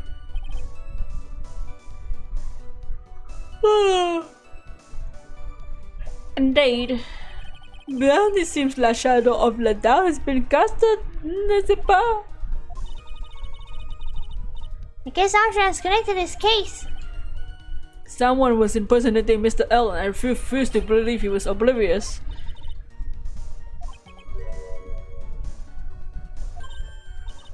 You mean that's when the 40 staged his act?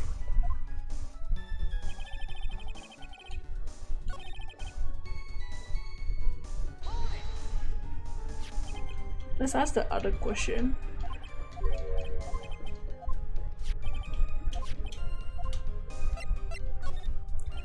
Out of curiosity, about what time when Mr. Kudo arrived? Oh no, I cannot remember, monsieur. I believe we were telling by a witness yesterday. The crime reported at 2:25 was by a kind of scary old man. Was that perhaps jog your memory, witness? Lance didn't occur about 20 minutes before he arrived. So the victim must have arrived between 2 and 2:10, no? Huh, just after 2, huh? Thank you for your help in jogging my memory. Oh, time of the day will be added to the testimony. Merci bien, that's French. Ha ha ha. I'm glad at least one person is in a good mood. He's even humming a song to himself. I knew it. I remember that old man not arrived not long after just 2 p.m. 2 p.m.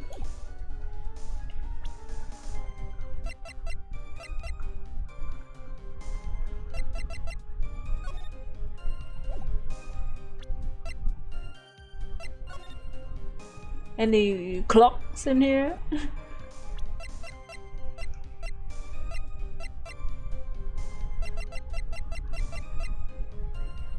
This one says no, the time of death is in 1:30 to 2 p.m.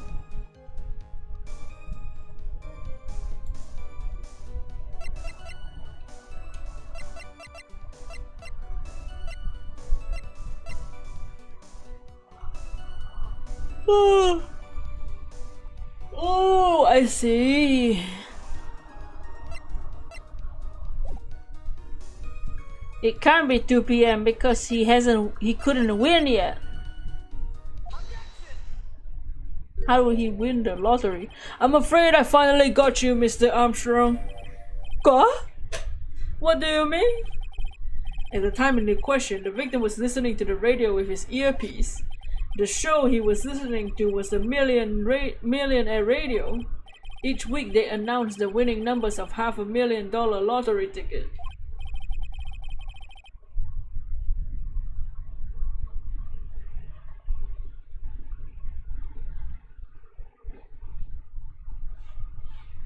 Oui, that must be last show, Ma. Ellie was listening to. I can't see any problem with this testimony, Mr. Roy. I wonder. Question mark? You said the victim arrived at your restaurant after 2 p.m., right? Oui, I'm sure it. I remember it perfectly now. I know it was that time because I had just finished serving the lunch menu. Get to the point, try it if you have one. That show is broadcast live at 1:30 p.m.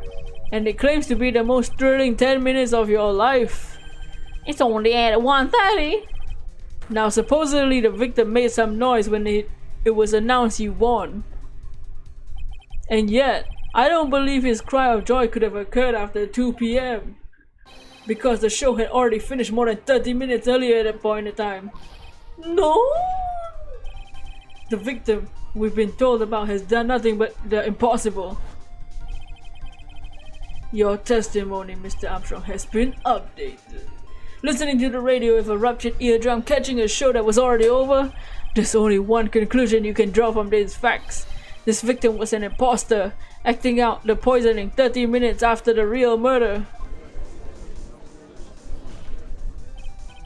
Yes, there were 2 Glen Elks in Trebillon that day.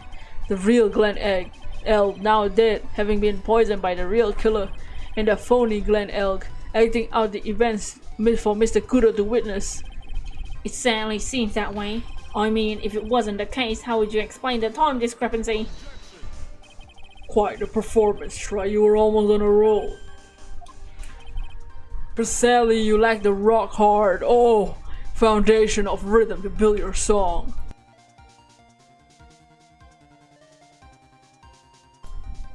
Oh yeah. What is this? Music Theory 101? Music Theory! Let's recap. According to your imaginative theory, it's now just after 2 p.m. Glenelg The phony elk is performing a play for the benefit of Mr. Kudo.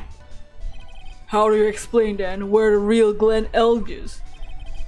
I don't believe I had to spell this out for the card. However, at the time the Glen Elk was already dead. It's an obvious conclusion. Go. Thank you, Trite. Yeah, exactly. What I was hoping you would say. What?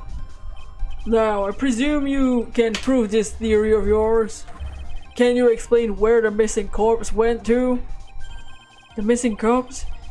According to the old man's testimony, there was only one customer there. If that customer was the phony Glen Elk, then where did the real killer hide the body of the real victim?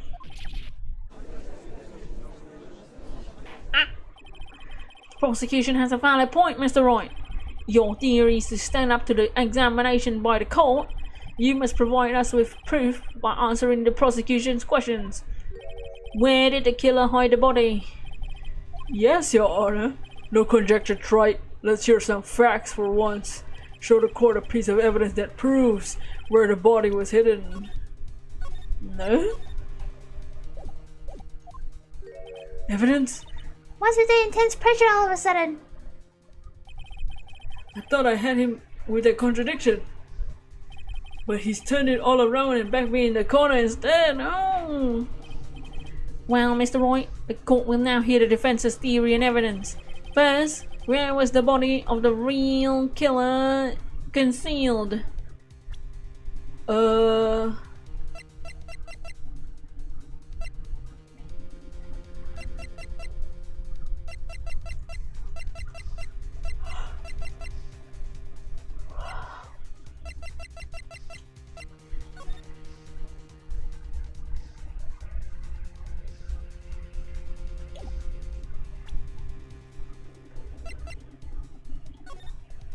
In the kitchen? Would I save and say the kitchen?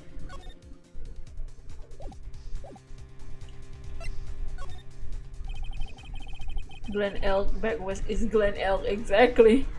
It would have been dangerous to it would have been too dangerous to take the body outside. Obviously the body must have been hidden somewhere inside TRIBULATION. Interesting. But where could a body have been hidden inside a restaurant? Perhaps you would care to show this court on these plans, Mr. Wright. The exact location where the body was concealed. The body was hidden here. I see. Nice supposition. The real question is, can you back it up?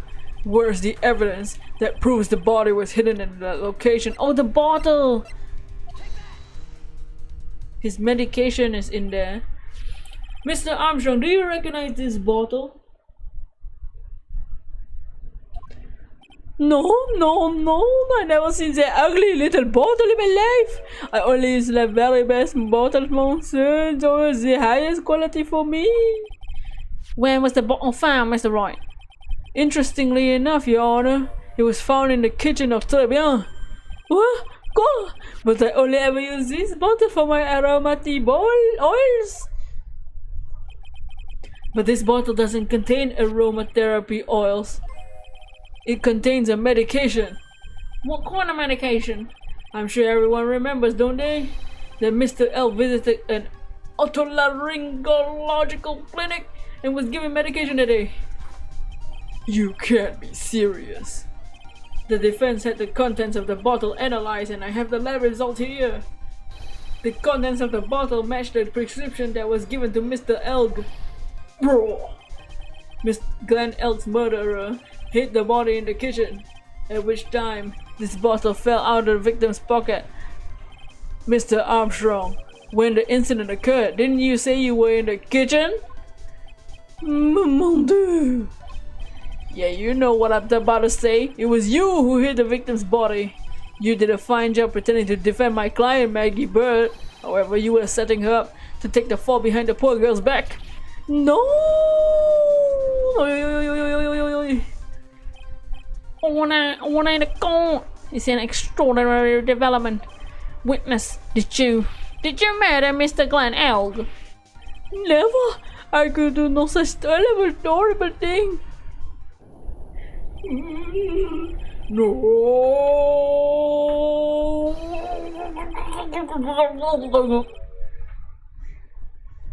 Mr. Gardo. The bitterness.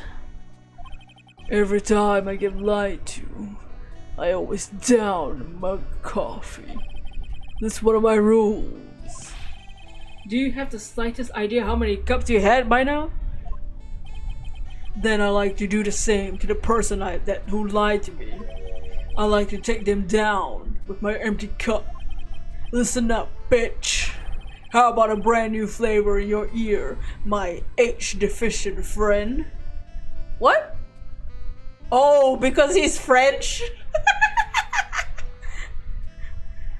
Goro, it's fucking racist. Just kidding.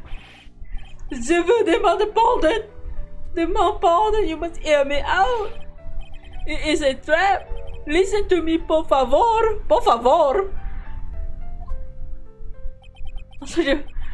Yo, hablo español, bitch. And Mr. Armstrong and por favor is Spanish. Are you speaking Spanish to him because Goro is Spanish? Fucking racist in this courtroom, man. I'm only gonna ask you once, did you do it? No, absolutely no. Let's hear it. You've got one shot, right, Gramps? Witness, the court will permit you the chance to make one final statement. You lie under oath again, and I'll kick your ass.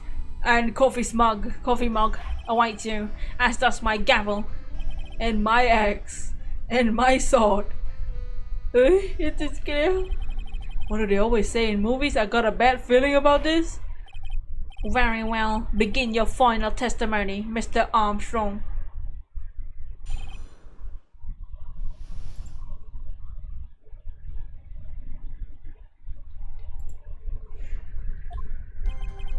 It is true. I ate a body in the kitchen. A man forced me to do it. I had no choice. I had to go along with him because that was a reason I could not refuse. But I did not kill him. I swear. You must believe me. You were forced by who? I cannot say. I will be erased. Let's try a different question then. When Mr. L died, was he the only person at the table?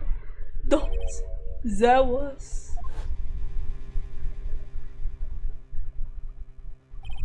There was another man. I knew it. Maggie was telling the truth. You may cross-examine the witness now, Mr. Wright. There's one more thing I need to do. I gotta break this guy and get him to tell us the name of the real killer.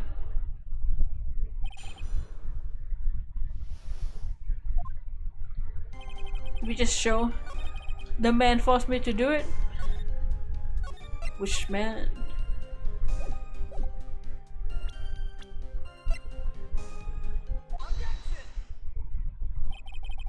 Let's end this dance. Ring around the rosy, Mr. Armstrong. This is the man that you've been referring to. Oh! Who is that? I feel like I've seen him somewhere before. I don't know, maybe a month ago in this court? Oh. This man is Furio Tigre.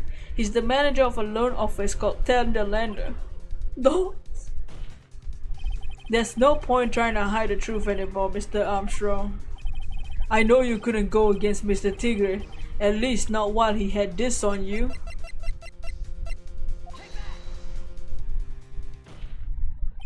$500,000 loan from a black market loan shark? And you had no way of paying it back, did you? That's why you were forced to do anything this man told you.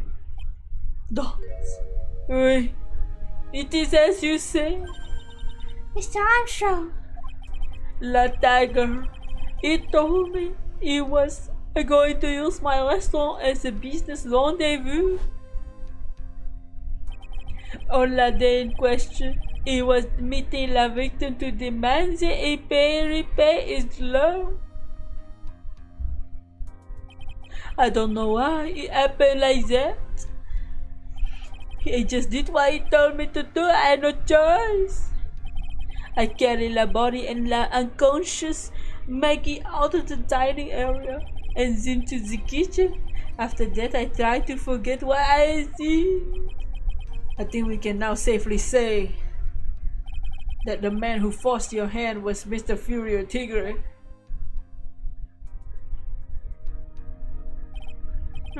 I do have one further question for you, Mr. Armstrong. The poison and the lottery ticket that were found in the defendant's pocket, was that your doing as well? No, I knew nothing about that. Making it look like it was Maggie who had done it. I was not. It is despicable. Despicable. Mr. Kaido, Dot, you will summon this Furio Tigre as a witness. I doubt that can be arranged today, so we'll adjourn for now. Proceedings will continue tomorrow. Go. 30 minutes. What? The trial will go on. I see to it myself. I need half an hour to get the guy on the stand. Not a minute more. Howda? Don't sit back and relax yet, right? No one knows if that chef is telling the truth or not. This trial could still go either way. Very well. Your request is granted, Mr. Godo. We'll resume when Mr. Tigre is ready to take the stand. Until then, the court is adjourned for a 30-minute recess.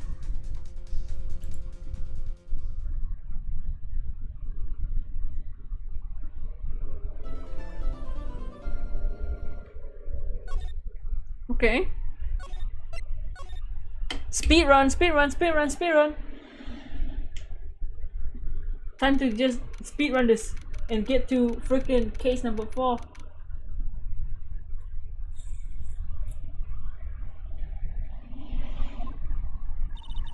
So we're finally gonna see Mr. Tiger on the stand. We almost got this case won now, Nick. I wish I could agree.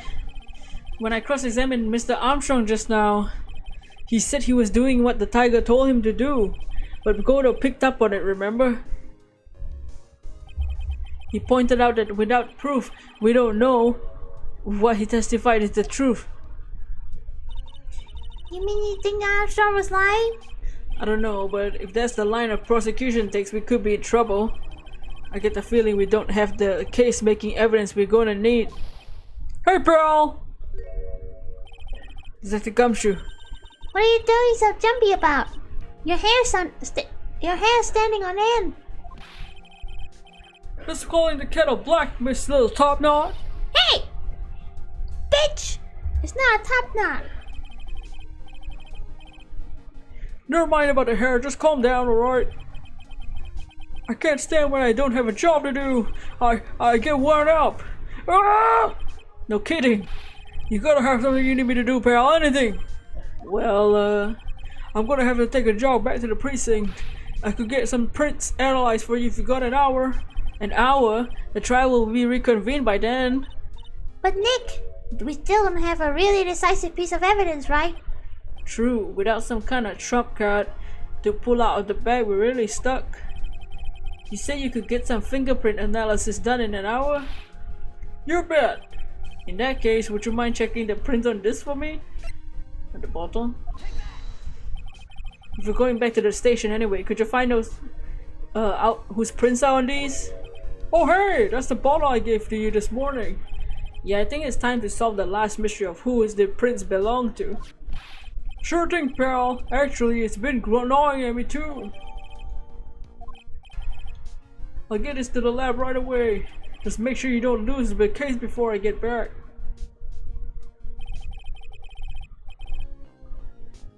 It's pretty much the final showdown. Time to separate the phonies from the real guys.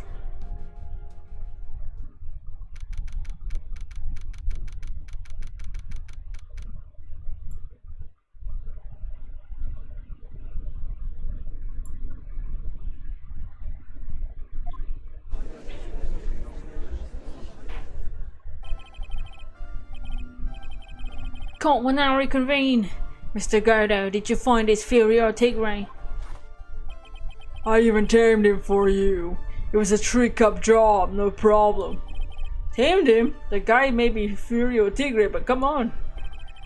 He's pretty lively. Be careful, he still bites.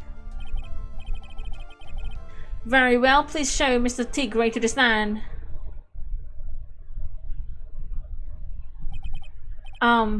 Witness, please state your name and occupation. Ah! Don't hide under the table, Maya. Unless there's room for me down there too. Oh yeah. What you say to me? No, nothing. I didn't say nothing. Right, honest. Who could have guessed the fear would have induced a bad Brooklyn accent in the judge? I got business to take care of, you hear me? So who the hell got me into this hole? Whoa! Into this hole, he said. Was it you, Spiky? No, of course not. It was the judge. Your Honor? Oh dear, I seem to have dropped my pen. Where on earth is it? Don't mind me, just carry on with the proceedings as normal. That's it, we're doomed. Maybe you didn't hear me. I said who the hell was it that got me in here? There's no need to shout, we can all hear you, bitch. What'd you say? There's no point struggling. You're caught in the snare. In the relentless snare of the law. Gulp. And I'm the one that hauled you in. Good. That too cool. Don't let it get the better of you, Nick. Let's start with the basics. You know about the incident in question, correct? Incident? I don't know nothing about no stinking incident, mess boy. Dream? You mean you didn't attend the previous trial of Maggie Bird? Maggie who? I've got more important things to do than watch courtroom dramas. Of course, well perhaps you could give us your testimony then. Please tell us about what you did on the day of the murder. Phoenix, right? Huh? You was the one that set these up, didn't you? You's gonna regret the day you ruffled the tiger's fur. You hear what I'm saying? Maybe I should have brought a diaper with me today. Get a grip, Nick. No pee-pee poo-poo.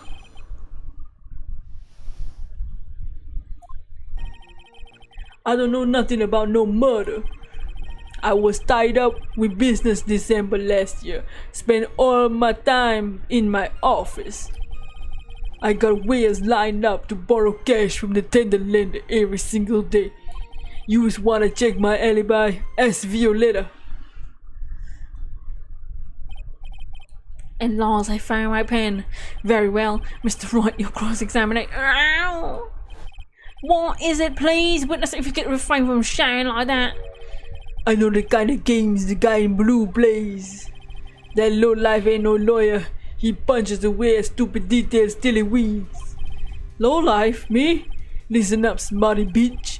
Every time you ask me something that doesn't relate to this case, I'm gonna bill you $50,000. And you's gonna borrow the cash from me. That's a loan contract I refused to sign. And you didn't think you're gonna hurt when you tangle with the tiger. No pee-pee poo-poo. Ha! I love a good spectator sport. Just a minute, that's really not. This witness is, how can I put it, a hungry tiger roaming the urban jungle. Get on his bad side and he'll bite everyone's head off. Yours too. Very well. I've no choice but oh shit, what was that?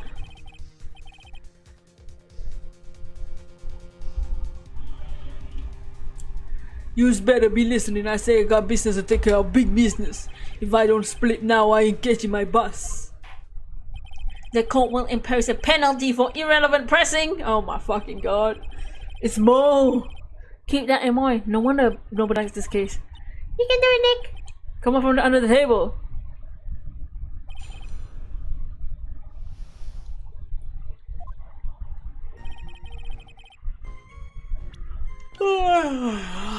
So sleepy.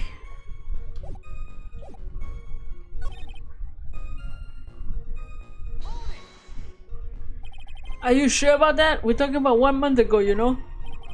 You see these teeth? That's how sharp my secretary is. Sharp? Is he talking about Viola? She writes everything in my scheduler. December, mainly in the office, is what it said. So that was where I was. It seems rather sketchy schedule. There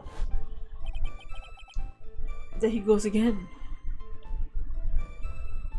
What the tiger did all December isn't the issue. What's important is what he did that day. Mr. Tigre, what's you want? If you wouldn't mind going a bit more detail. This is a dead end, right? And you know it. Remember the rules.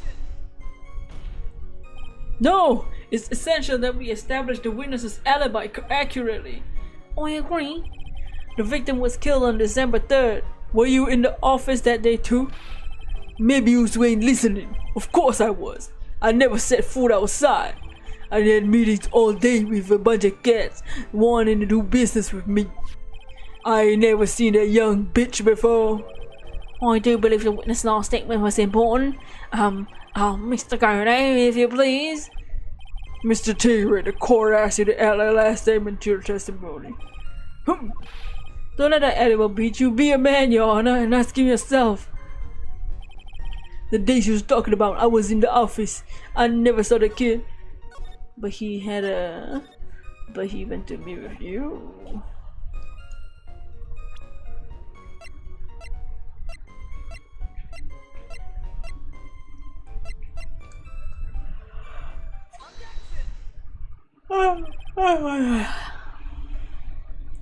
Mr. Tigre, you claim you didn't know Glen Elk, but it appears Mr. Glen Elk know you.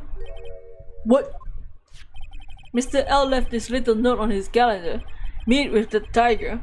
The date? December 3rd. December 3rd? That's the day of the murder. So, Mr. Tigre, I submit that you did indeed know one Mr. Glen Elk, because on the very day of the incident, you met up with him. That's girl. Not bad. You's actually not bad. Sorry? I was messing with you. See how good you were. You hear that, Nick? He said you're not bad. That's one compliment I can do without. Plus, he's lying through his teeth. Witness, please remember you're under oath. Lies will not be tolerated. You calling me a liar? Is that what you're doing? Ruh-roh. You're saying that your claim to have never seen this kid is the truth. I'm dead serious. You better believe this is the truth. Huh. Then I say it gives me time to enjoy another cup of pure black magic. That is, while you're testifying for the court again, Mr. Tigre. Oh yes, would you mind indulging the court, witness? You never actually met the victim? There's gotta be a lie right there. It's time I nail this guy. His office literally had a CD and the mattress. What the hell is he talking about? I ain't no liar. Never met Glen Elk. There was some lame guy with that name though, wanted to borrow cash from me. I set up a meeting with the guy in my office, then the lender. I waited around for him, but I never showed. I ain't never been to no Trebian joint. He was here. I see. That all seems perfectly logical. You had arranged to meet with the victim, but he didn't show up. I heard it's pretty pretty hard to keep appointments when you're fucking dead. Oh, very well. You may begin your cross-examination, Mr. Wright. Didn't I tell you I got a big deal going down today? I ain't gonna make my bus now. Now I have to take the express train. That bill is going straight to you, right? Oh, no pressing.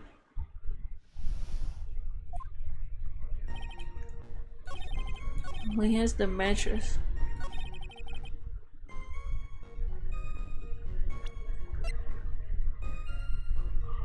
found lying in the land. Mr. Tigre, is there something you'd like to tell us about these matches? Matches? What's you talking about? We found them in your office at the Tenderlander. They're from that restaurant. What? If you really never been to TRIBULATIONS before, what was it doing in the restaurant's matches doing on your desk? Or what was a book of the restaurant's matches? A book? You's been snooping around my stuff now, too wise guy. What are you, is my ball and chain? Ain't no broad controlling me. Okay.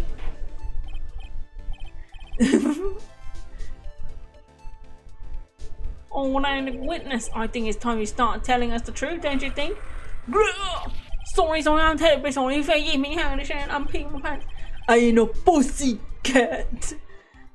I don't go back on what I said, but okay. I was at the joint that day. What? But listen good, alright?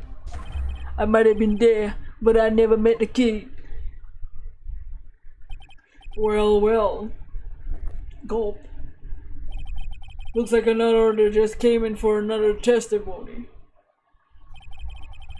I came this close to proving it was him. He did meet Glenn L that day, and he put poison in his coffee. He must have.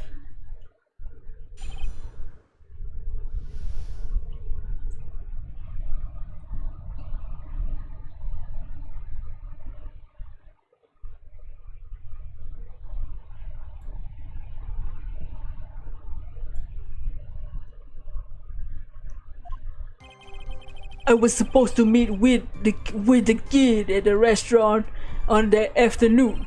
When I opened the door to the joint, I saw one ugly scene. The guy was laid out over on the table, stiff as a concrete. I figured if the place wasn't hot already, it was gonna be, so I split. I heard the cop sirens on my way out and I went straight back to my office.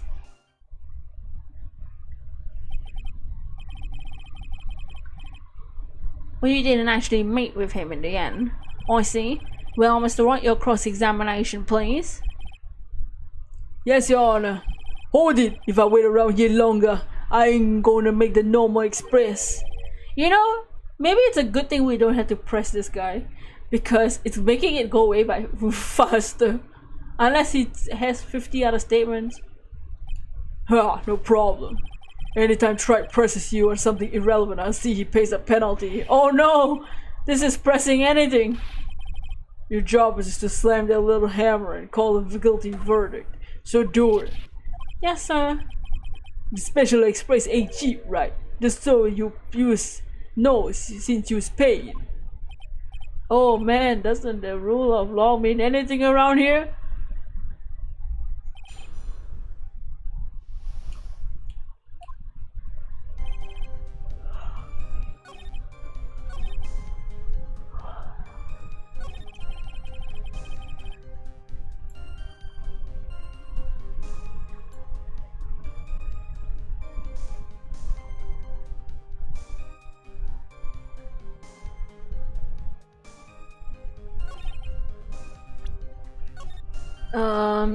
He wouldn't be able to see in the restaurant because there's a wall.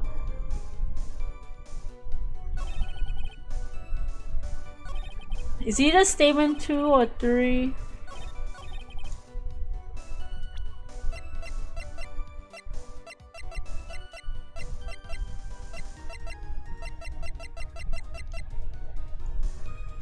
There's a wall.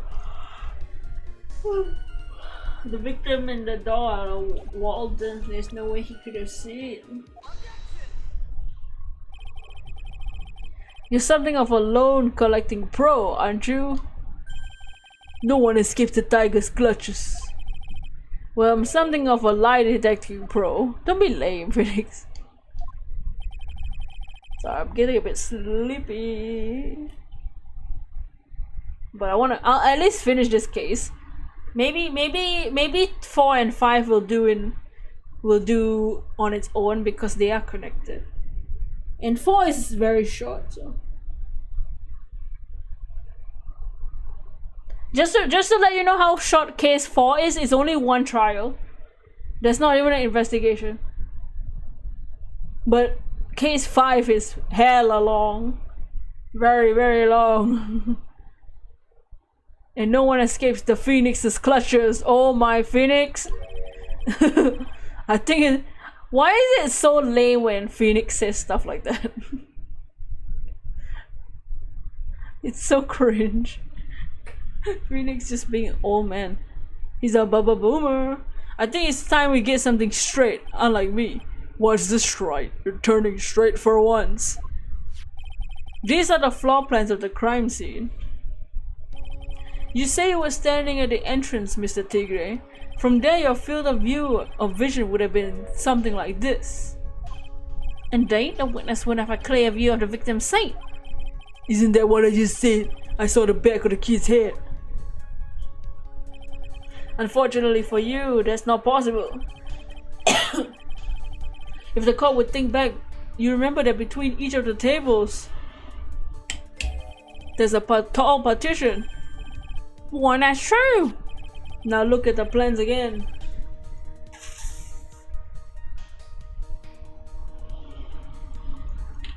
The truth is painfully obvious. From the entrance of the field of vision of any customer walking in ends here. That's so from the entrance of Tribulation, you couldn't have seen the victim's seat, but you did see the victim that day because you met with him. Wrong. Have you forgotten the old man's testimony yesterday? The victim was alone at his table. Shake my head, but the defense just proved that point to be moot. The victim was witnessed by Mr. Kudo was not Glenn L but a fake. What? In order to have Mr. Kudo falsely testify, the real killer posed as the victim he had just killed and acted out a charade. That will do. This trial's gone on long enough without the obvious question being answered. Who exactly was this real killer who impersonated the victim? You say the killer murdered Glenn Elk and then impersonated his victim in a performance for Mr. Kudo? In that case, Mr. Roy, reveal the identity of this criminal to the court. Oh shit, oh shit. Obviously, the killer is Furio Tigre. No one else could have done it. What? Well, witness? Now that's cute. You think you can pin this on the tiger? Maybe you don't understand. The tiger is the king of the jungle. The Tiger King. So I dare you to say it again. Come on, you got the guts.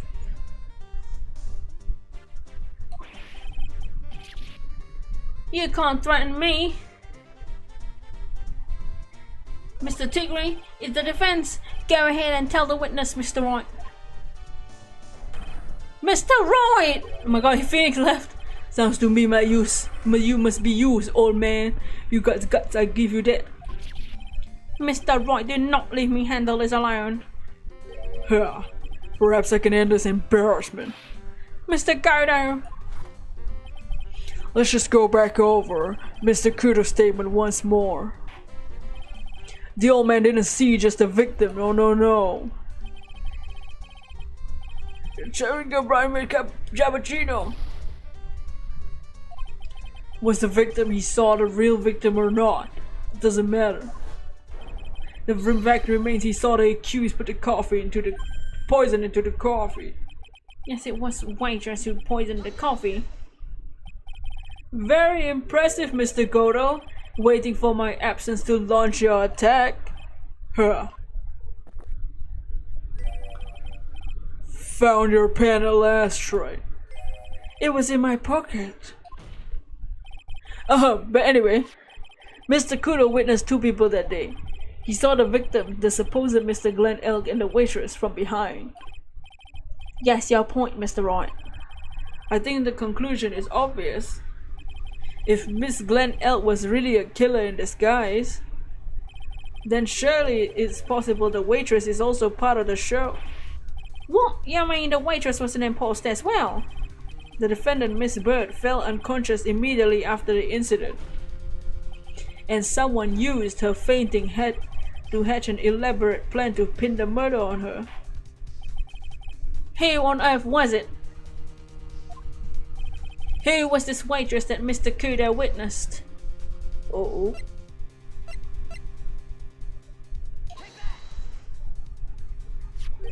Who is this woman? Her name is Viola Cadaverini. She's an employee at Tender Lender. You's making a big mistake. Do you know who Violetta's grandfather is? You best be going home in an armored truck tonight if you know what I mean. Dots. Stop shaking, Nick! Where was I? Yes, the defendant, Miss Bird, has stated the following. Well, when I took the coffee over to the victim's table, it was true there was another customer in the restaurant. She was sort of creepy. She had a cackling laugh. Dots. There are just too many contradictions in this case. The second man at the victim's table who nobody but Miss Bird seems to have seen. We also just proved that. We also just got testimony from the French guy that he saw a second guy. The earpiece worn by the victim in his left ear when that got ruptured. And the radio show he was supposedly listening to half an hour after it was over. There's only one logical explanation that clears up all these contradictions. The whole incident took place twice, once for real and once for show. And Mr. Furio Tigre was the only person who could have committed the crime. It's you! Dots. Let's see what you've got to say. Dots. That's cute. Sorry? You's alright, I could do with a guy like you around. What do you mean? Okay, I'm on in this game. I'm gonna have to charter a jet to get me to my meeting now, but I'm gonna give you one more thing to think about before I go. Something to think about? You've got it all wrapped up nice, huh, right? But you've missed out on one real important thing. That can't be. I was in the joint that day. I met the kid too. Pero. But I couldn't have poisoned him, you see? What? You really expect us to believe you now, Mr. Tigray? Huh. What a troublemaker. Troublemaker? Looks like we're gonna need another one for the road. Gulp. One more steaming cup of hot testimony. Indeed. Witness, you will explain yourself to the court. I'll give you one more chance to testify. What happened that day in Tribune between yourself and the victim?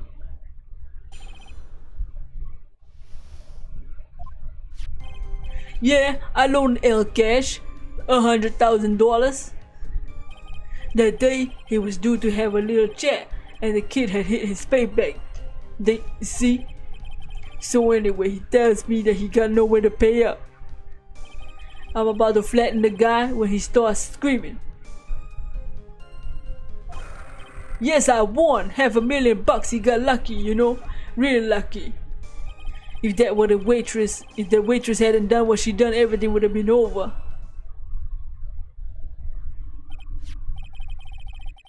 Oh, I see. The principal you loaned to Mr. L was $50K. Yeah, well, you've got to take into account interest bills are fast, you know. His money level's over 9,000. It's faster than fast. 100,000 is twice the principal. The repayment deadline was December 3rd, the incident day in question. Yeah, he was one lucky kid. He got $500,000 just in time. So I ain't have no reason to kill the kid. If I ain't got no motive, you ain't got no case. His motive? He has one, but what is it?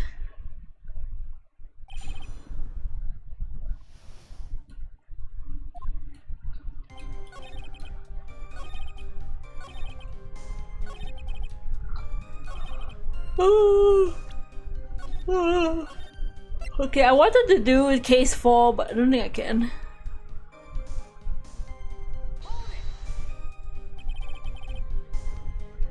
We'll just finish this one. I'll change the thumbnail later. The waitress, you mean? The girl with the glasses in the defendant's chair. Who else could I be? If she hadn't gotten away, things would have been bada bing, bada boom, over and done with. Maybe I should push a little. How things would have been. What do you mean by how things would have been? I used the other day what I was talking about cash. I was there to get my 100k bucks back, that's all. It was coming to get her before the waitress got in the way. As far as I can tell from the witness testimony, other than regretting his loan, Mr. Tigre had no motive for killing the victim.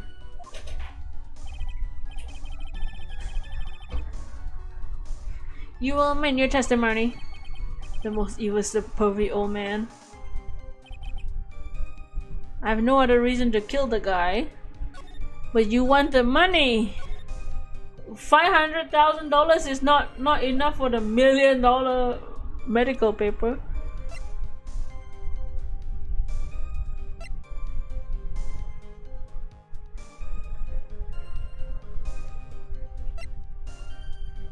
Do I present? Oh, I should present his medical. Okay, whatever.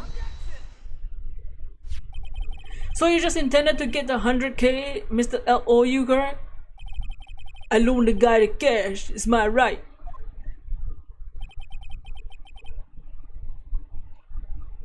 Unfortunately for you, Mr. Elg, $100,000 wasn't enough to cover it, was it?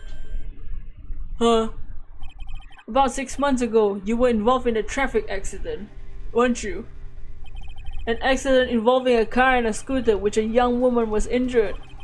She was taken to the hospital where she underwent surgery. Where did you get all this info?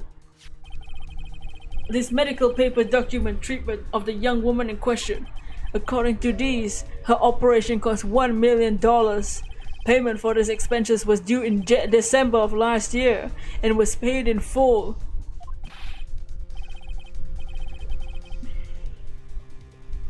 $1 million? Preposterous sum. Someone should sue these HMOs. Yeah, no one would pay a bill like that. The medical association got when the hospital would end up dead as a morgue. But Mr. Tigre had no choice but to pay. His very life depended on it.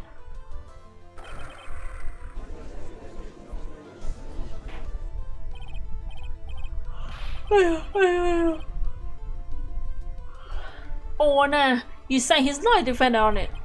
Indeed he did, simply because an injured woman was none other than Viola Cadavarini. Dots, you say Cadavarini?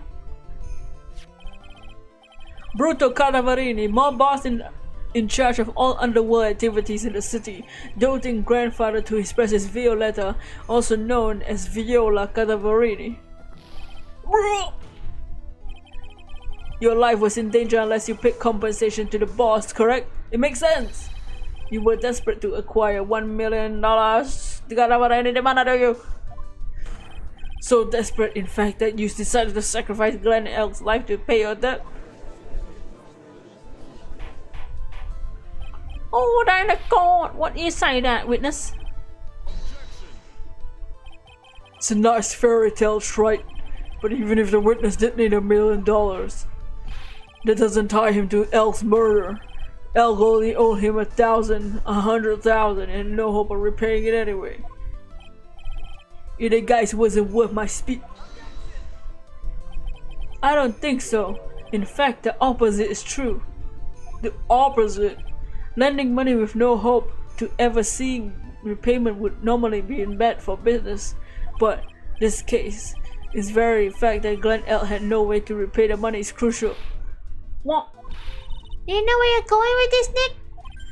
You gotta think outside the box, Maya. It's very straightforward. Tigre wasn't after the $100,000. It seems you have a logical conclusion for this theory, Mr. Wright. Would you care to share with us? What exactly was Mr. Tigre after? The $1 million virus. Glenn Elk was a programmer, a highly skilled programmer. And that skill was collateral for Mr. Elk put up in order to borrow the money. Care to explain how skill can be used as collateral to secure a loan, Troy? He had the skill to create a computer virus, and so he did. A virus known as MC Bomber. A computer virus? What was one of those do? A computer virus is a program that wreaks havoc on the inside of your computer. A computer? What was that one of those do? I guess the beard isn't part of his honor that's from the Stone Age. I'll explain it to you later, Your Honor. Right now, this is important point. A virus like MC Bomber would be worth several $1 million on the black market. Mr. Tigre, you couldn't have cared less about the $100,000, isn't that right? All you cared about was one thing, the virus. Good.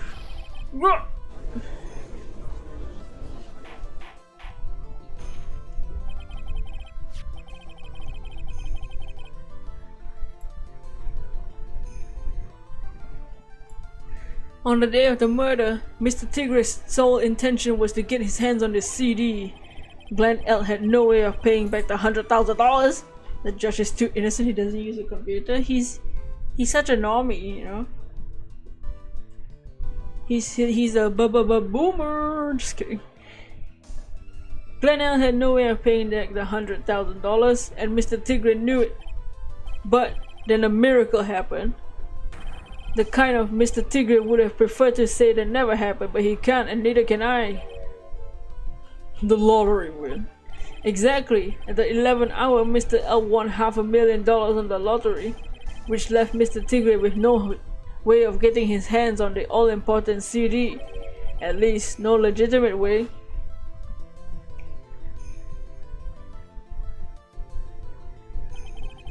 So he resorted to illegitimate means. That's crazy. He murdered Glenn Elk and then made his next move to frame Maggie Bird for the crime. Mr. Tigre posed as Glenn Elk, while Viola Cadaverini played the role of Miss Bird. I think that judge is older than a boomer. He's a oomer. Oomer. And then they reenacted the whole thing in order to establish a witness. The witness being the one we all heard testify yesterday, Mr. Victor Kudo. Like I said, Try, that's crazy. No one could pull off a stunt like that. For starters, there's no way the chef could have been kept in the dark about it. But Mr. Armstrong was informant from the very beginning. Have you forgotten already, Mr. Godo? Mr. Armstrong owed the witness money too. $500,000 in fact. He had no choice but to go along with Mr. Tigre's plan. Thoughts? Oh,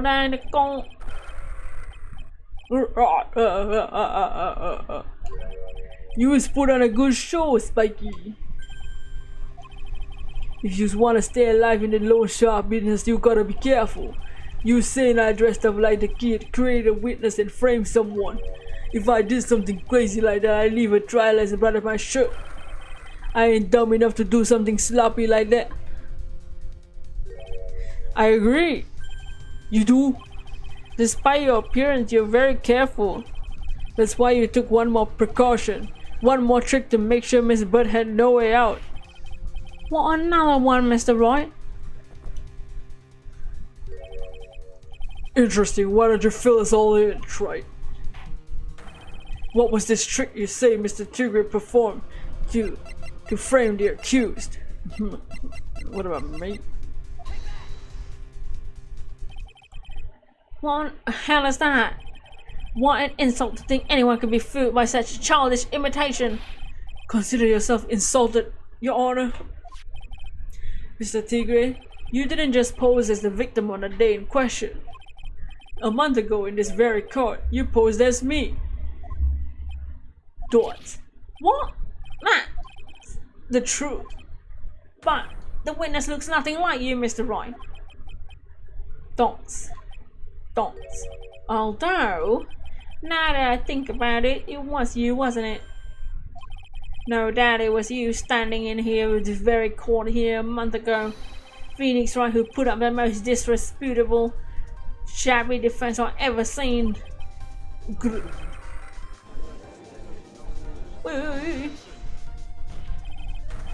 Can you prove that, Gramps? Prove the attorney was represented here the accused here a month ago was this man. You prepared to take the stand and testify that it was him? Go. Hey. Hey, forget about it. Forget about it, yeah? What the hell? I wouldn't do something like that. Not me. You made a mistake, eh? It was someone else. Have you no pride, sir?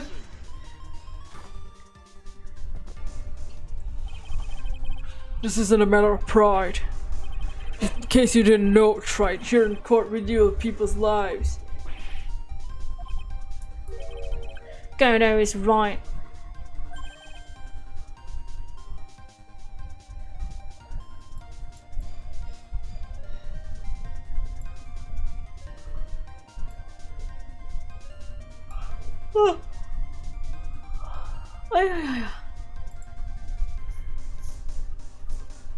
Your Honor, speaking for myself, I'm absolutely convinced.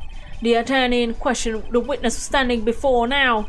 However, I preside over this court as the judge with the vested power to hand down the verdict.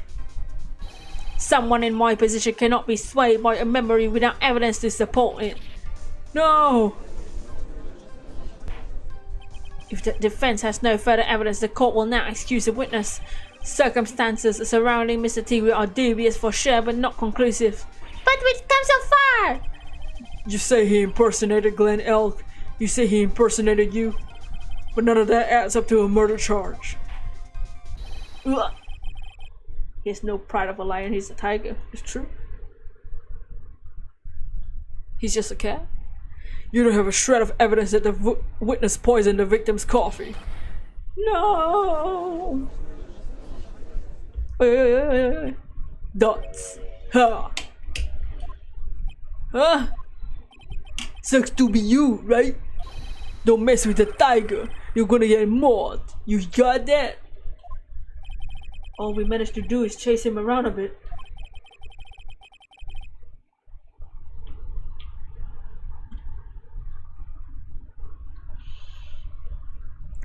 But I was so close to getting him to admit to his own guilt. Huh. Looks like I won't be needing a refill. If I just had one more piece of evidence, and I could get Maggie off the hook. This witness cross-examination is over. You're free to go, Mr. Tigre.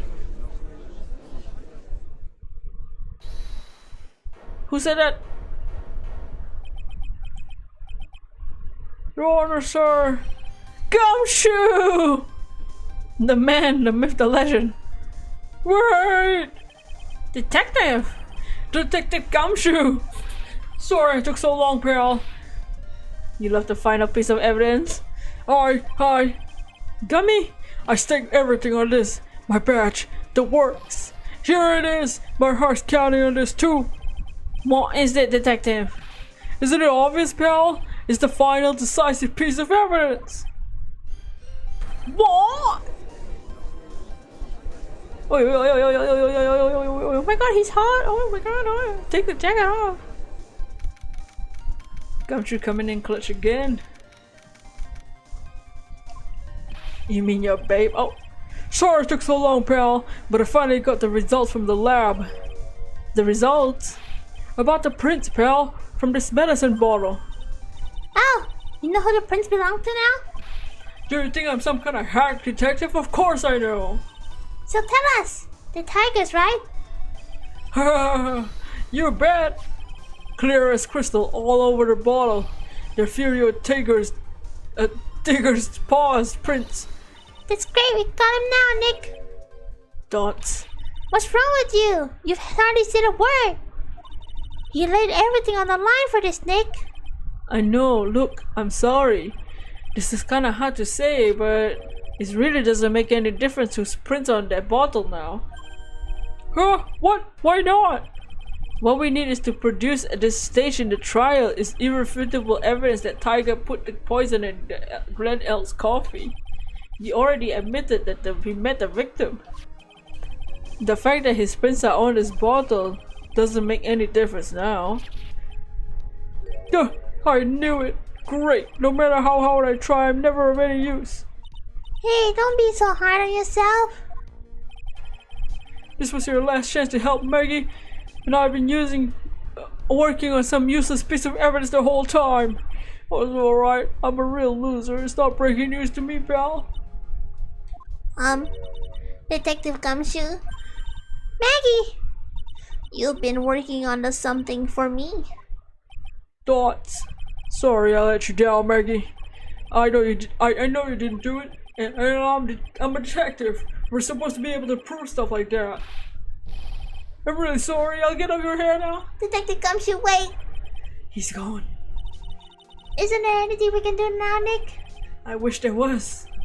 Gumshoe worked so hard to get that evidence. If only there was some way I could use it.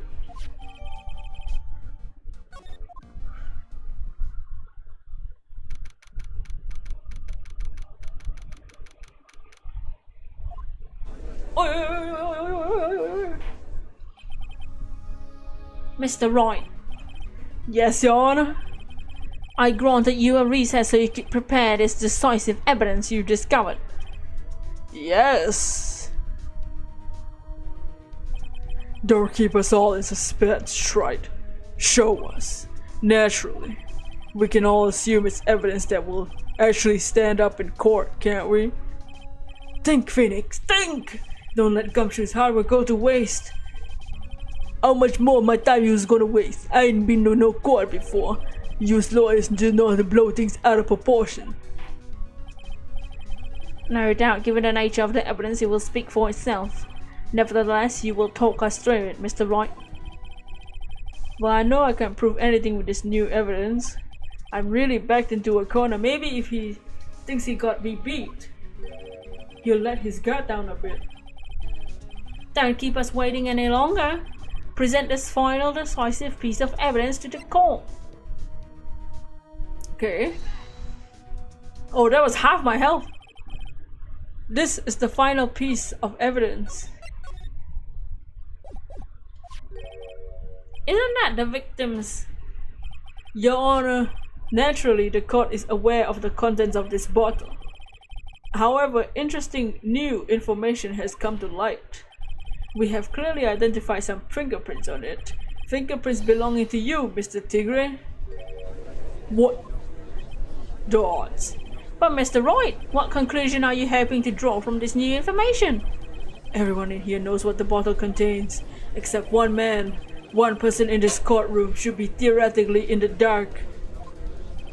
Oh, him! My prints on that pansy looking bottle? Is that what you're saying? Well, what the hell's in it anyway? A phony trial, a phony lawyer, and phony clues. Everything about this case has been a big fat phony. It seems like the perfect excuse for some phony evidence. See, this is Phoenix's first attempt at fabricating evidence. Just kidding. Mr. Tigre, this is the decisive evidence that will prove your guilt. Why? Because it contains potassium cyanide. This bottle contains potassium cyanide. Potassium cyanide? What does she? What are you phony?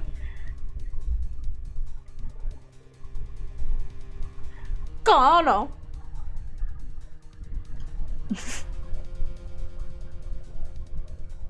Antipathy. Well, see, what the hell's antipathy mean? Is the real question. What does that mean? You know, sometimes with Japanese songs, you know, people complain about not understanding the Japanese. I don't understand the English. You have no idea. Potassium cyanide. The poison used to murder Mr. L, Your Honor. The victim's killer used this very bottle. Dots. And on this bottle, Mr. Tigre, we found your fingerprints. Well, how do you explain that? Dots. You make a good clown, you know that? What? You ain't never gonna get to this stick. You just making me laugh now. A deep-seated feeling of aversion. So what does that mean? You think a cheap bluff like that is gonna fool the tiger? A bluff? I can see straight through you, Phoenix, right? That ain't the bottle with cyanide in it. No, this is the bottle we found traces of the poison in. Don't mess with the tiger, you're gonna get ripped to shreds. The cyanide bottle was brown, it was made of glass. The cheap piece of trash don't look nothing like it.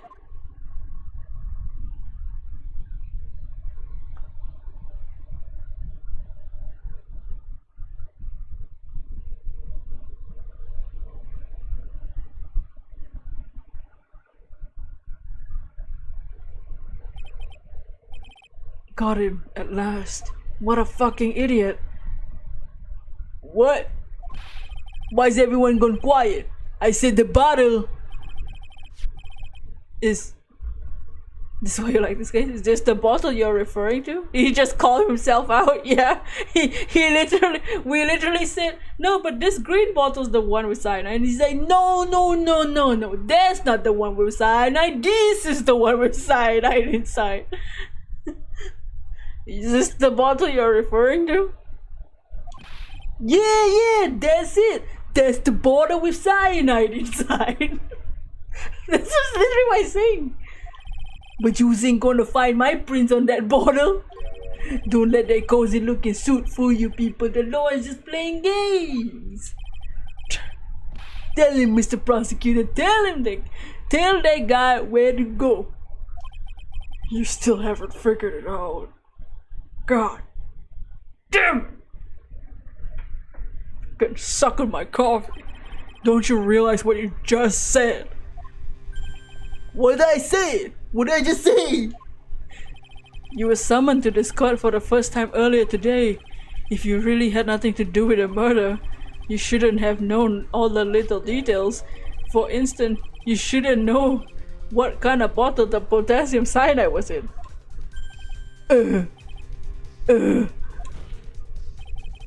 But just now you slipped up in front of every single person in this room. You described the exact bottle used by the killer.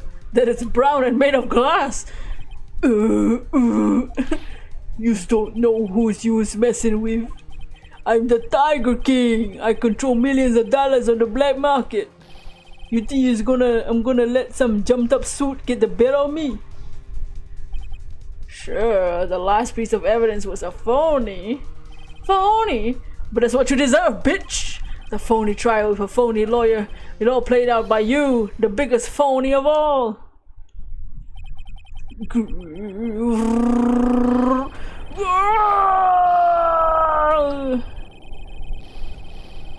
he just say he's on the black market in court? Yep.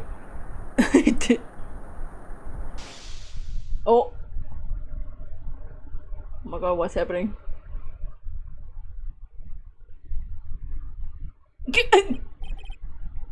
What is going on?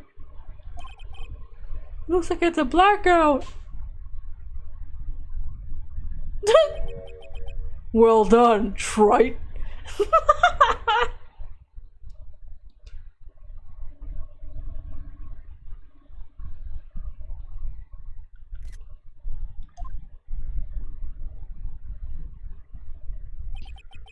I saved my 17th cup of coffee just for you. Savor it while you watch the police restrain your prey.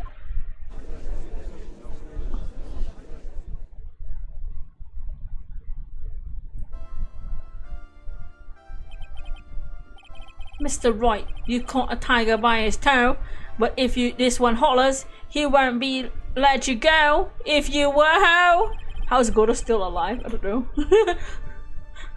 That's the real question. The real question is, how is he not blind? He would have a heart attack from all the coffee. You know, that's the power of the visor. Now then, how are things going with Mr. Tigre, Mr. Gardo?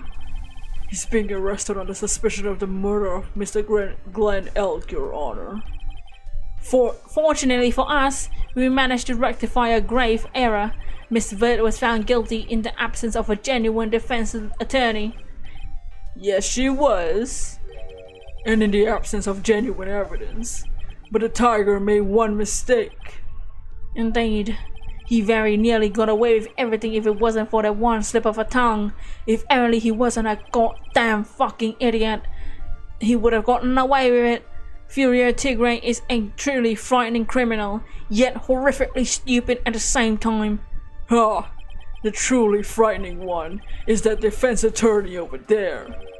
Godot! Well, I'm now in a position to deliver my verdict.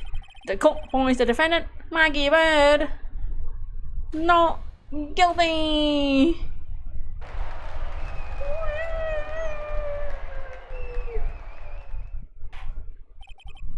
That is all. Court is adjourned. See, the question now is, do we do case 4? Right now.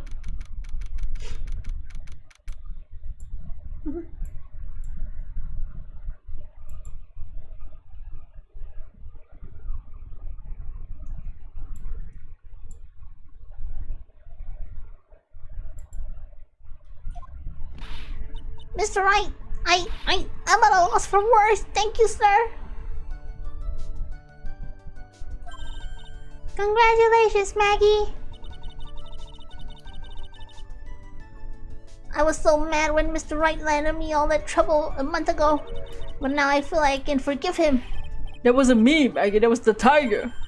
Look, Nick, in the doorway.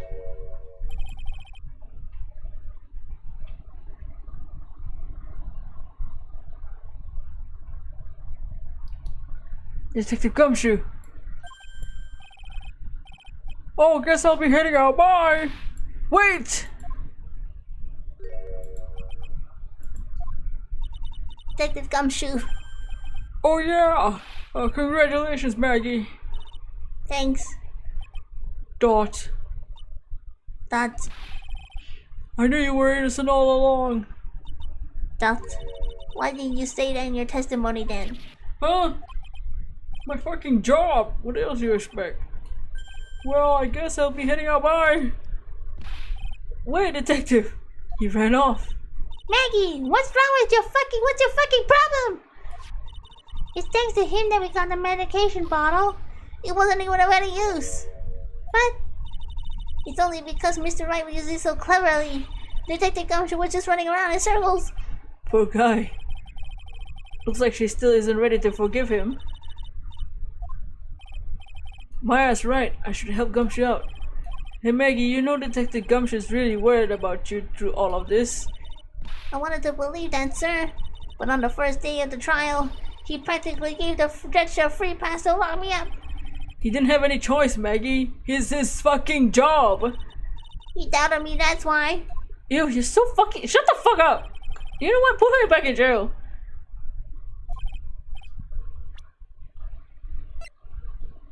What's the fucking problem? He's a detective! What do you expect him to do? It's a present to celebrate your freedom. That's a present from Detective Gumshoe made with a ton of love. He said you lost weight and he was worried about you. Detective Gumshoe. That's... I actually really like weenies, you know. Did you guys hear that? I'm pretty hungry too. The trial dragged it out a bit, didn't it? Is it okay if I eat this now?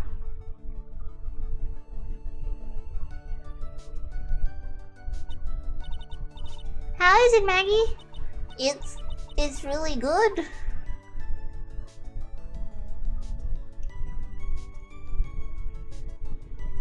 So the case of the phony versus genuine comes to an end.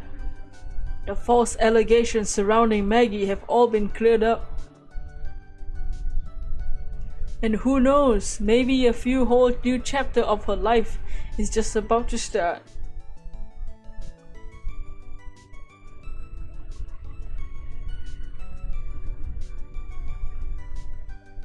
The end.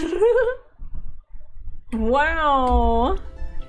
Uh-oh. Alright. Oh, look who it is. You know know what? Now I'm excited. Let's do it. I was thinking of like, should I just go to sleep? See, now I'm excited though.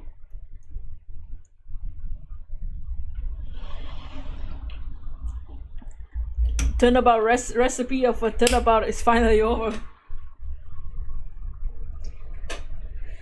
Let's do it. This one is a short case, so we actually can finish it today.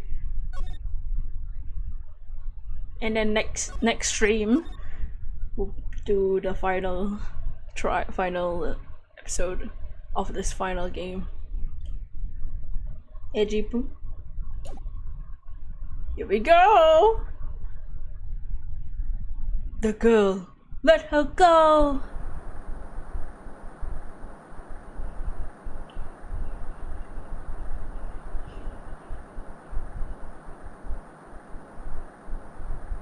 Shut up! Come closer and I'll kill her! Sorry, but you're not going to get the chance.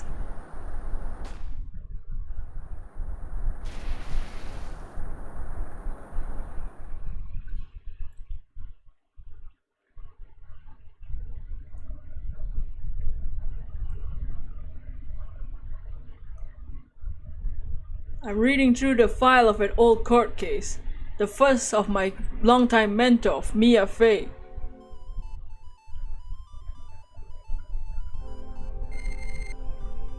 Terry Falls, charged kidnapping, murder, sentenced death penalty. After escaping, Falls met with and murdered Sergeant Valerie Hawthorne, recaptured on Eagle Mountain after about 8 hours after his escape. Her very first client was a death row inmate who had recently broken out of prison, but that was a whole year before Mia and I ever met.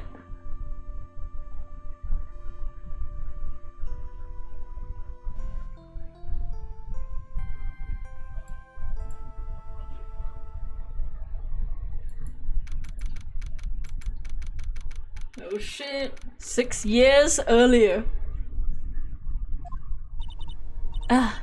I'm so nervous. I feel like I'm gonna die. I never should have accepted this case.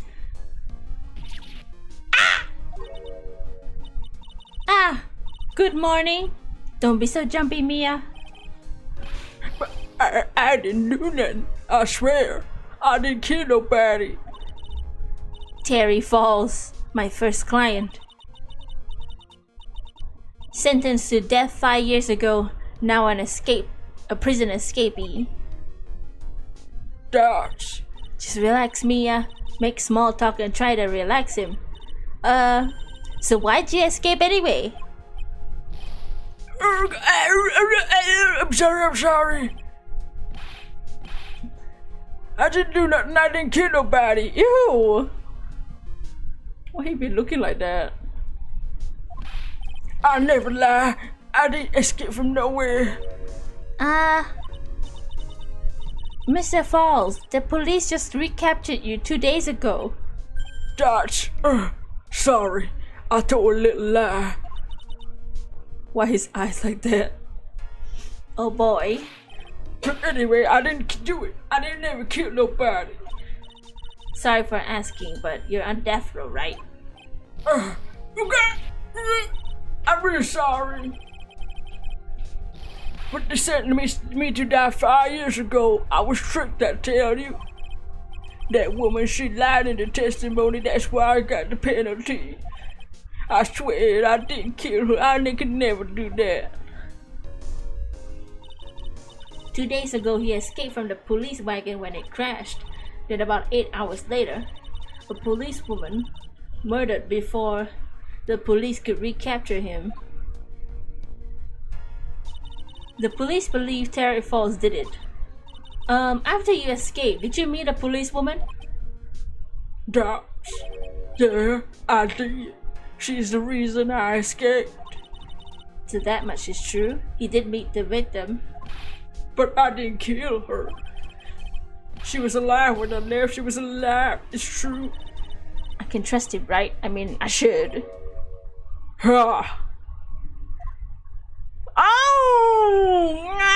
Wow. You're not going to figure out the truth by staring at a guy. Why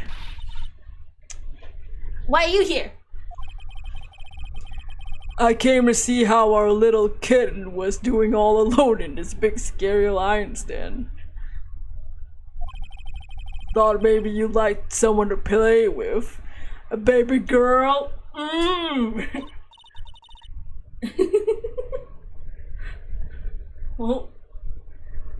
Where's Mr. Grossberg?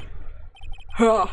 That old man's probably taking a shit with his hemorrhoids. I bet he's clutching his empty bottle and a toilet bowl in his sleep. Aren't I good enough? After all, it's me, Diego Armando. I didn't say. So, Diego Armando, the finest attorney at Grossberg Law Offices, is here for me? My god, why are they flirting in the courthouse? No, you've got it all wrong. Today, you're the finest, babe. After all, it took an amazing amount of guts to take this case. Imagine, escaped death row convict for a first client. You crazy bitch. Yeah, thanks. I sure wish I could get it out of it though. Let me grab you by the tie. Oh, wow, wow. Relax. I just heard some good news. The prosecutor for today is fresh out of his diapers as well. Really? However, unlike a certain somebody that I won't mention, he's earned reputation as a genius since the beginning of his law career. Genius? Well, it's about time to head in, kitten.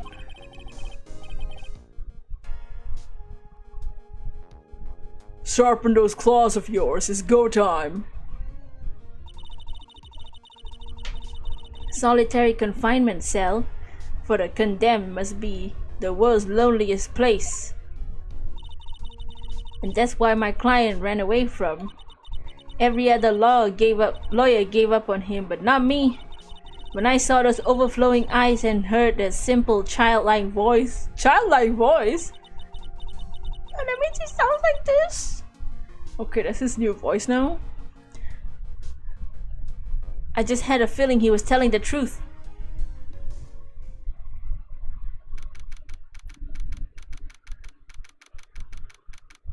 Okay, now he sounds like this, okay? Oh no, wait, we have a different judge. Court is now in session for the trial of Terry Falls. Should we just sound like the normal judge? The defense is ready, Your Honor. The prosecution has been ready for a while. Oh god! He looks like a baby! Look at him! He doesn't have his wrinkles. Oh my god, he has no wrinkles. Oh, that's weird. Is that not weird? That's fucking weird. He looks young. What the hell?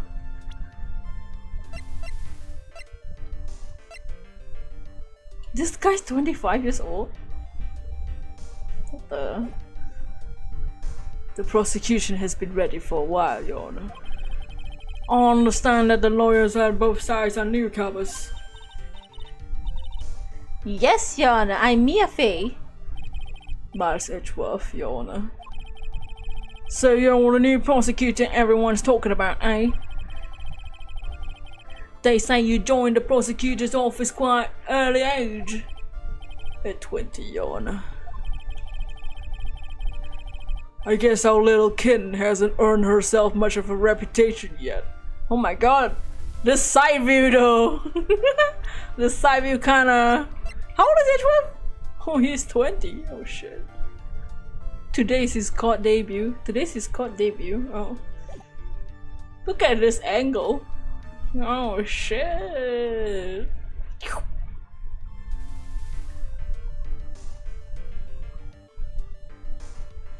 Guess our little kitten hasn't earned herself quite much of a reputation, huh? Come on, Mia. You can't lose not to someone younger than you. Young people running a trial. Not sure how I feel about that. Now then, a defendant in this case is currently a felon on death row. 2 days ago, he escaped a police wagon, is that correct? Precisely. The defendant is not on trial for escaping prison. On the day of the defendant escaped, a policewoman was murdered. So we're here to determine if Mr. Falls was responsible for her death. You got it, kitten. Look, it's not creepy when he says girlfriend, boyfriend, okay? Look, it's 2017. Discord exists. Is it weird to call someone kitten? Online, maybe. This isn't online. We don't have Discord with lawyers. Well then, Mr. Edgeworth, let's hear your opening statement. Yes, Your Honor, it was 5 years ago. The defendant, Terry Falls, was sentenced to death in this very court. His crimes were kidnapping, extortion, and murder. Judge? There's a different judge. So I don't know if I should give him the same accent or a different accent. The girl he threw over the bridge was only 14 years old. A truly horrible crime. I remember it well. There was no decisive evidence, so the trial was long and protracted. Correct. But in the end, what finally decided the case was... Oh my... Ew! Sorry. You know, I prefer Edgeworth with his wrinkles. He looks like a baby! You know, he's so baby in this sprite. What the fuck? He looked like he has hope in his eyes. Oh! I like it better when he's dying inside. With all three crimes, law will be very lenient, but that's okay. Tax evasion was given harsher punishment. A certain witness's testimony. A witness's testimony?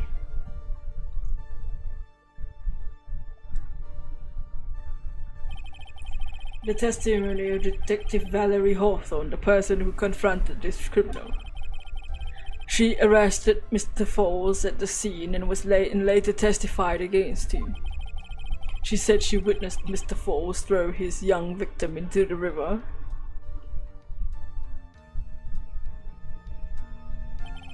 For those who are not aware, Eagle River is well known for its powerful current. Most bodies fall in there and never recovered. So Miss Hawthorne's testimony was the only one that put him away.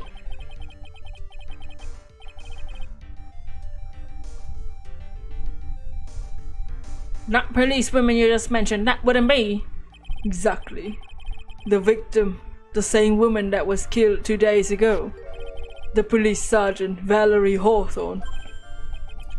Oh, say! That man who was arrested to death based on her testimony escaped 2 days ago with only one thing on his mind: to take revenge against this woman who convicted him. The truth is becoming clear to me now. Huh? Yes. It's quite obvious the defendant is guilty. Wait! That's not right! At least hear the case before you decide the outcome. The fuck? Watch yourself, Miss Faye. I'm not sure if I care for your word choice or your tone. Choo. Young people these days simply don't know how to respect their elders. Why, you're younger than me! Now then, Mr. Edgeworth, please call your first witness. I call a detective who was in charge of the initial investigation of this case. Oh my god! Gumshoe in a different color! It's a shiny gumshoe. Witness. Hello. Sexy man. Please state your name and occupation. Gumshoe! Dick Gumshoe! Just for you! I'm the homicide detective in charge of this case, sir. I finally got promoted to detective division half a year ago. I don't believe anyone asked you about that. I'm trying to network here, ma'am. And you got any ideas how much work it takes? What? You're really gorgeous. Well, I'm right here. What the fuck? Excuse me? No, seriously, my heart is aching for you. You talking to Detective, pull yourself together and try to be professional. Or else, I'll write you up on contempt, something so quick, something other than your heart will ache. Oh, not my dick! Now, Detective, please tell us about the incident. Yes, sir, right away. The victim was Sergeant Valerie Hawthorne, a veteran on the police force. She was stabbed in the back with a knife and died from excessive blood loss. That much is already stated on the autopsy report.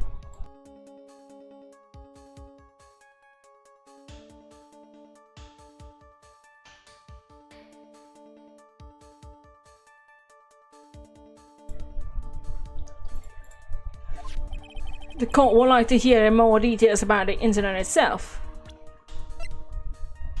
Between 4 to 5 p.m.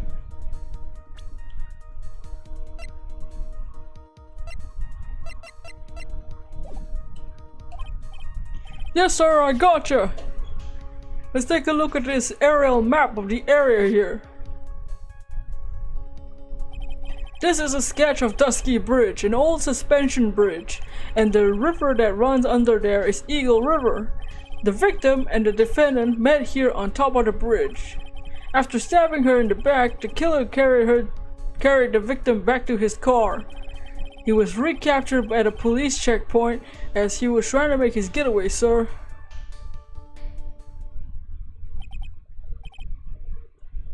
I see.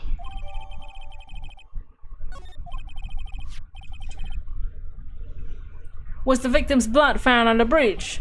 The victim, Sergeant Valerie Hawthorne, was wearing a thick coat, sir. Unfortunately, no traces of blood were found on the bridge.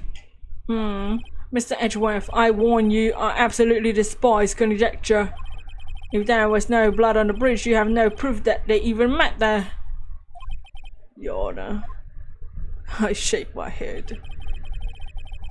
You think we're that fucking stupid? If you will listen to the testimony we prepared, I'm sure you'll be convinced. Two of them most certainly did meet on that bridge that day. Why, Mr. Edgeworth? I'm not sure I like you wagging your finger at me as if I'm a hoe. What? A hoser? What is that?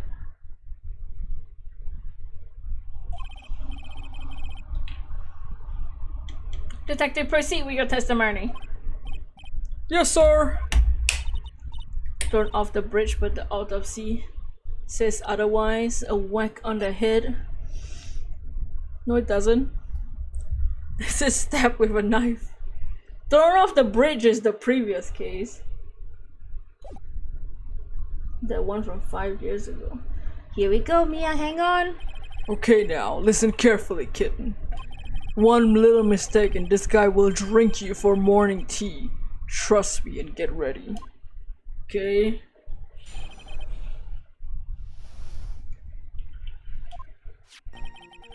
On the day of the incident, an unknown person phoned the sergeant and asked to meet. Sergeant Hawthorne went to Dusky Bridge at the designated time and met with Mr. Falls. And that's where she brutally murdered, sir. The criminal stuffed her body into the car trunk and tried to make a getaway. Mr. Falls was arrested at a police checkpoint we set up at the base of the mountain.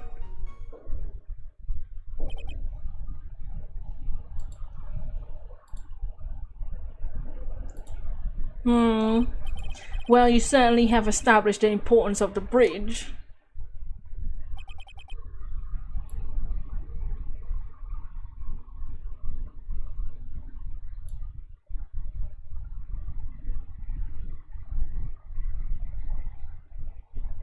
Naturally. Now, would the defense please hurry up and proceed with the cross-examination? Yes, Your Honor. Cross-examination coming right up. Hey, settle down there, kitten. If you keep trembling like that, you're gonna make me spill my coffee. And then who's gonna drink it up? I'm not trembling, it's just cold in here! Whoa, it's cold in here, huh? What? The courtroom can be a cold battlefield, right? Especially for a beginner like you, Winnie baby.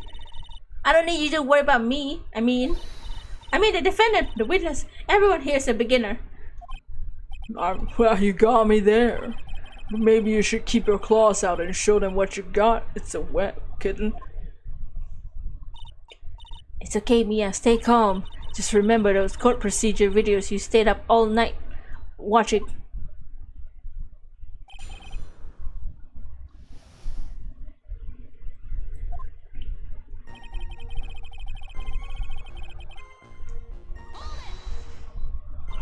This unknown person, you have no idea who it might be? Sorry, but I'm afraid I do. What?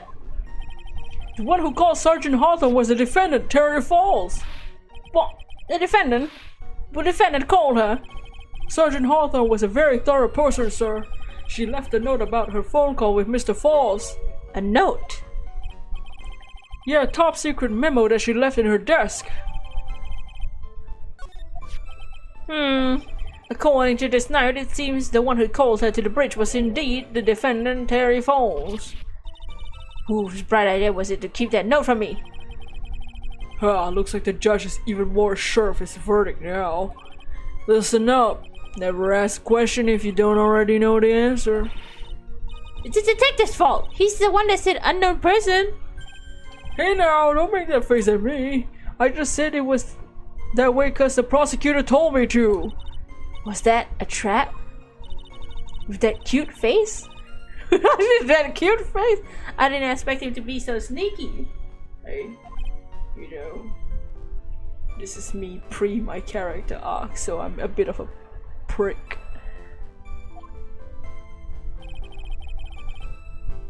What's it say? February 14. Oh, Valentine's Day. 1:21 p.m. Falls 4:30. That bridge. At that bridge, he wrote with the at symbol.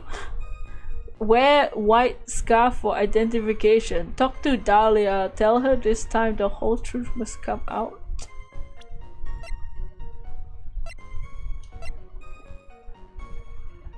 Okay.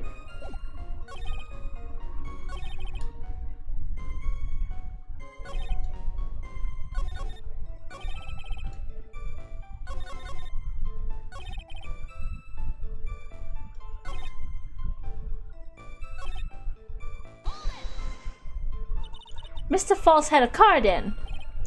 Well, that bridge is way up the mountain, ma'am. The defendant and the victim both went there by car. I mean, how else, right?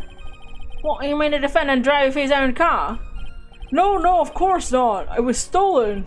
He stole it from a young couple that had been waiting at a red light. Car thieves. I'm not sure how I feel about car thieves. Is this guy sure about how he feels about anything? This is a photo of the stolen car's trunk. Oh, she's not wearing the scarf. Naturally, that's the body of Valerie Hawthorne in there. Wow, that doesn't look too comfortable. Fucking... The victim, she was stabbed in the back, correct? Yeah. For some reason, men always seem to get stabbed in the back. We're talking about a woman. What the hell is wrong with you? You can't tell from this photo, but the knife was stuck in her back nice and firm.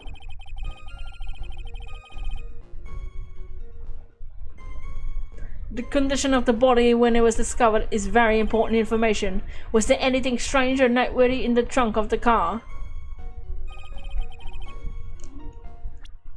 I see something strange. There's no scarf.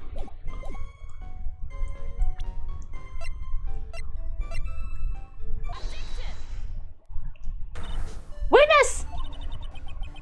Dots. What is it? You have something to say, Miss Faye? I'm sorry. I totally forgot what I was going to say. This is the first time I ever had to address someone like that.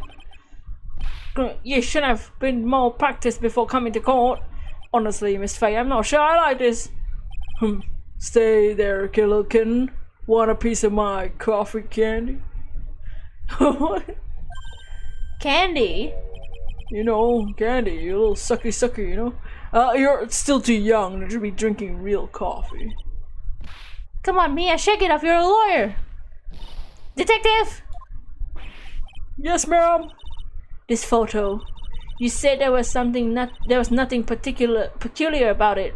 Is that correct? Yeah, that's what I said.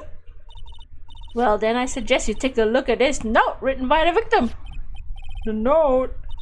It very clearly says wear white scarf for identification. The killer must have forgotten that the victim looked like. Thus, this special request. I have one very important, simple question for you, Detective.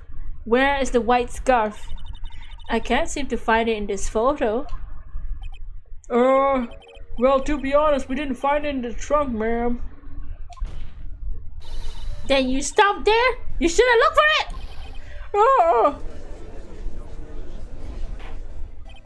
The coroner asked her to wear a scarf to identify herself, so I expect she did just that. Mr. Edgeworth, what do you say about this? I sigh, shake my head.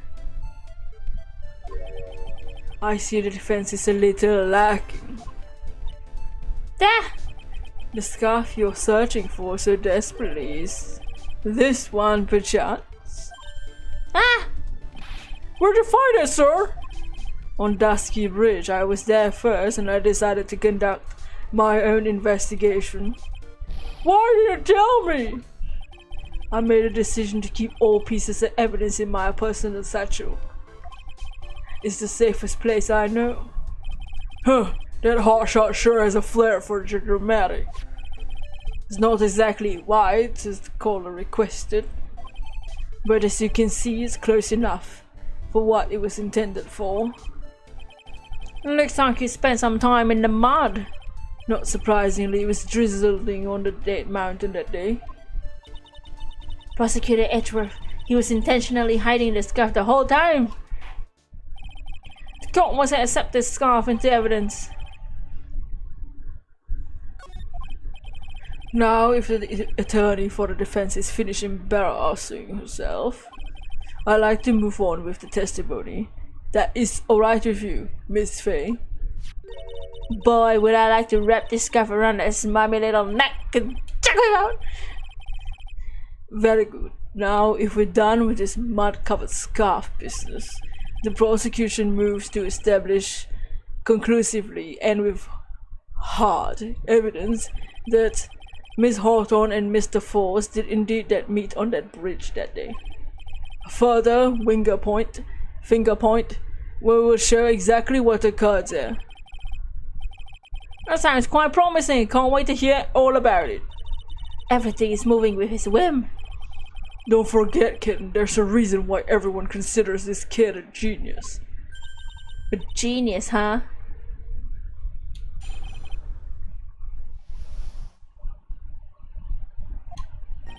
Actually, there's an eyewitness who was there when the incident took place.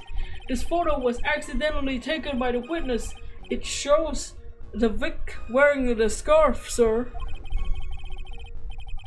It was drizzling that day, unfortunately. A little hard to see what's going on. I think it's very clear. Anyway, the criminal shoved the victim down from behind and stabbed her in the back. That must have been when the scarf fell off. Looking at this photo, you really get the sense that this bridge is very high up. It's about 40 feet drop from the bridge to the Eagle River down below. Mr. Edgeworth, who took this photo anyway? Let's just say it was a well-intentioned third party. A potential witness? Why isn't this person in the courtroom? Well, they said they absolutely did not want to testify. The person in question is very delicate, Your Honor. Besides, as long as we have this photo, there's no reason to compel them to testify. I'm not sure how I feel about that. So as you can see, Terry Foles had both opportunity and motive. I think it's quite clear at this point what happened on that bridge. The truth is becoming clear to me now. Yes, it's quite obvious he's clearly guilty. Not again! I haven't even done my cross-examination yet. What do you mean, huh?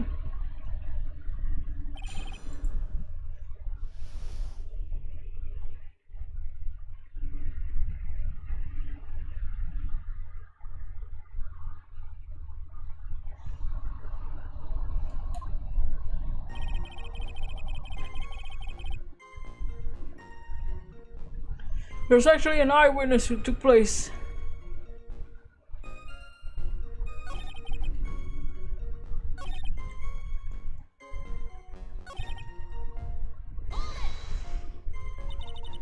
Is that part of the witness testimony as well?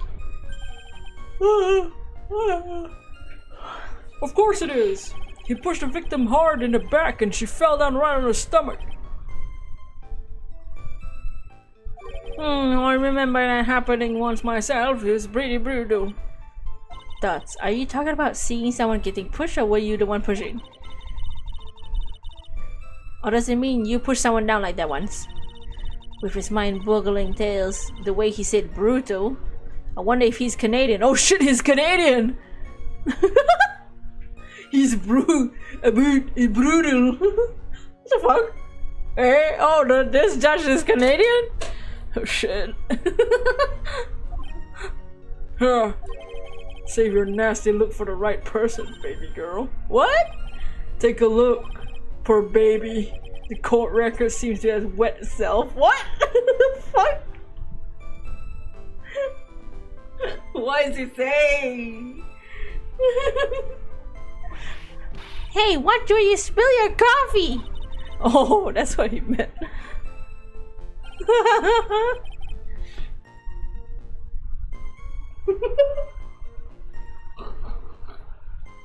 What the hell?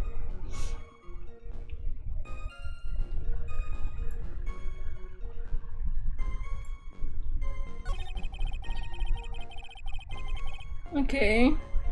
Well, if she was pushed from the fucking...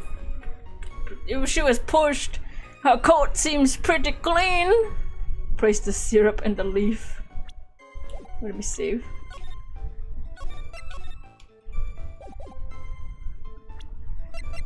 But the freaking thing is dirty as fuck. Is it this one?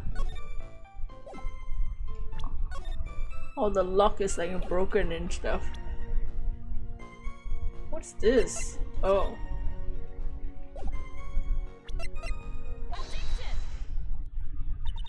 So at the time of the crime, there was a light drizzle coming down, correct?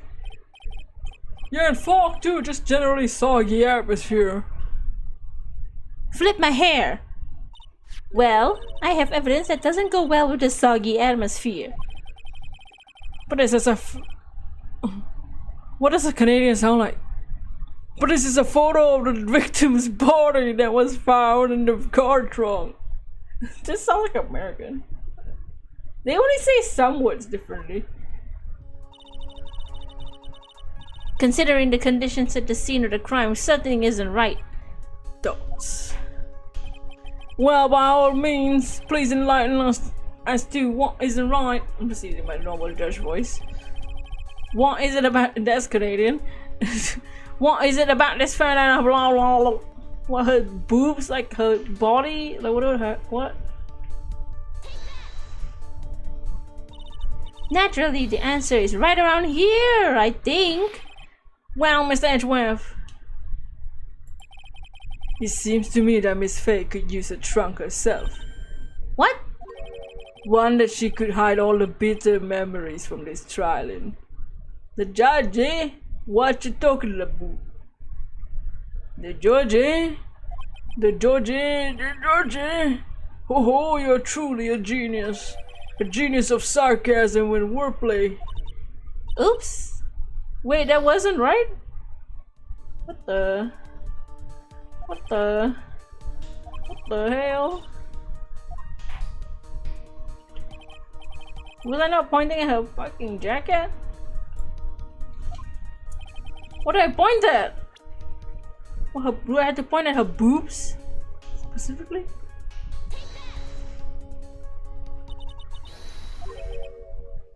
Oh, the victim's code?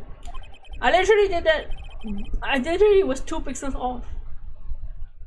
As far as I can see, there's nothing strange about it. There you go. That's exactly what's strange. Recall the testimony. What were the conditions on the bridge? It was drizzling and foggy. The dusky bridge was all wet. If the victim really had fallen down her stomach on the bridge, the front of her coat should have been covered in mud. That's exactly right. The other day I fell on a muddy street and my gorgeous playoff beard was befouled. I do admit that the crime scene was quite wet that day. However, that doesn't mean the top of the bridge itself was muddy. If your honor had fallen in the shower instead of a muddy street, your glorious hulky beard, pride of legal league, would be wet, not muddy. What the hell is this saying? Fortunately, I still have yet to test that. Still, your point is well taken. Can you prove that the surface of the bridge was muddy that day? The surface of the bridge? Ha! A real man couldn't stand for a taunt like this. Neither would a real woman! Of course I can. Here's the evidence that proves the surface of the bridge was muddy.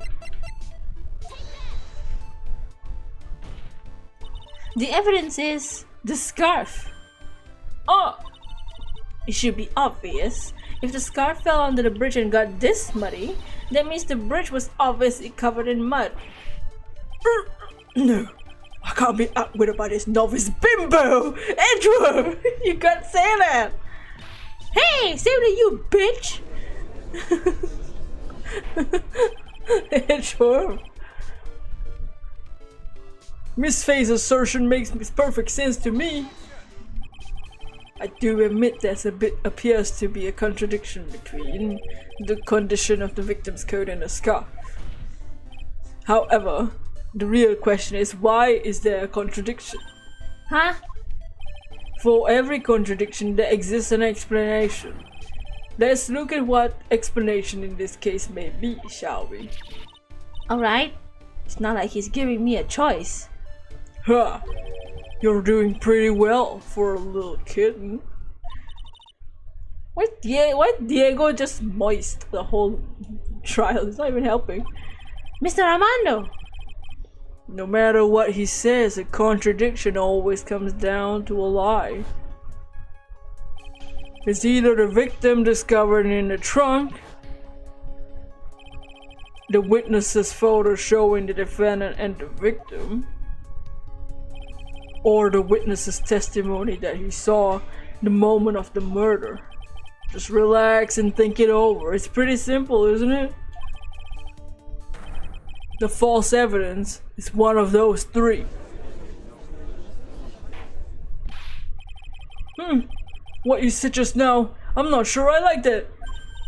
That wasn't me, Your Honor. It was the coffee aficionado over here that said it. This court does not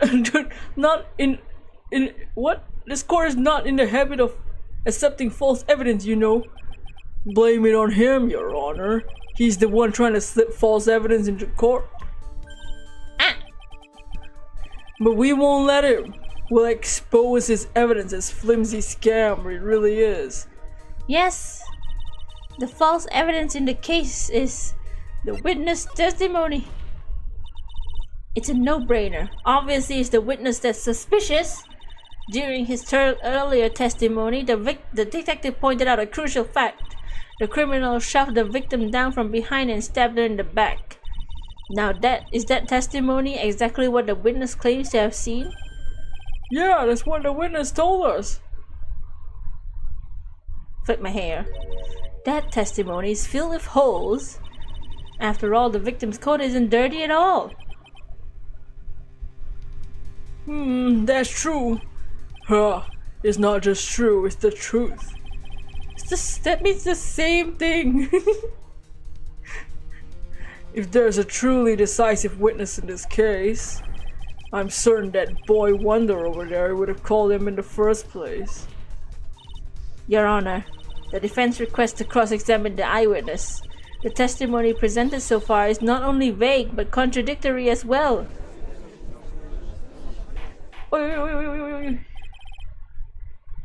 Well, Miss Edgeworth.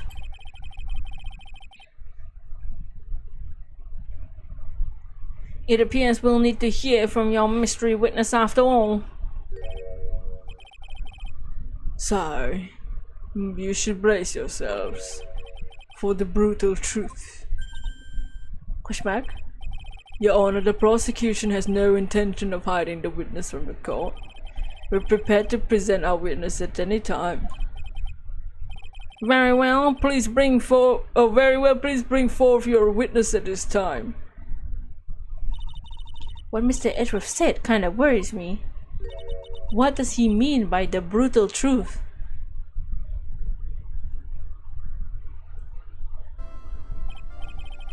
Now let's proceed with the testimony. Mr. Edgeworth, go right ahead.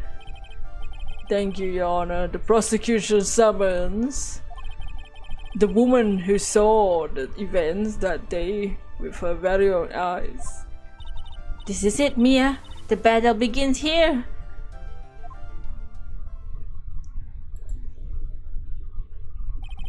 Witness, what is your name and occupation?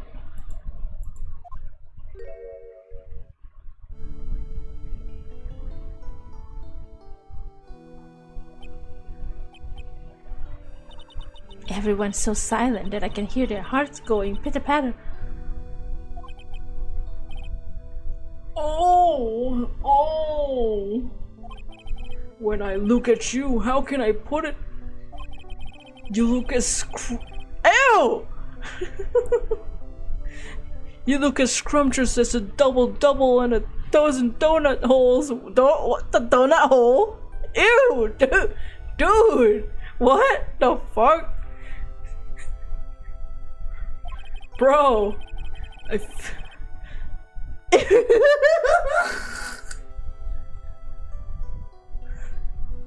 I feel like I want to hurry up and hand down a verdict just to have a bite. Ew! I don't like the Canadian judge. I don't like the Canadian judge. Hey, not so fast. Sigh. Straight people. As I said before, this witness is very sensitive and delicate. I would ask the court to please exercise care when addressing her. Yes, indeed. Thank you, Mr. Edgeworth. You're truly a true gentleman. Miss Faye, you could learn a lot from this man. If he's such a gentleman, he sure doesn't act like one of me. Oh, sir? Yes, my dear. This is my first time, so I'm sure I'll make a lot of mistakes. Anyway, I just wanted to say I'm sorry for all the trouble I might cause. Not at all. There's no trouble at all. Now then, may we please have your name and occupation? My name is, Melissa Foster. I'm a college student, a freshman in the literature department. You were on the scene when the unfortunate event occurred, correct? And you were the one who took this photo? Is that accurate? How could you be so mean? Now see here, what are you doing shoving that in her face like that? But it's just a photo. It's not dangerous. Next time I'll force to penalize you. Uh-oh, I don't like this. The turn this has taken. Duds! Question mark? Is she staring at me? And you would be? Huh? I'm the defense attorney, Mia Faye. Duds? I see. So you are.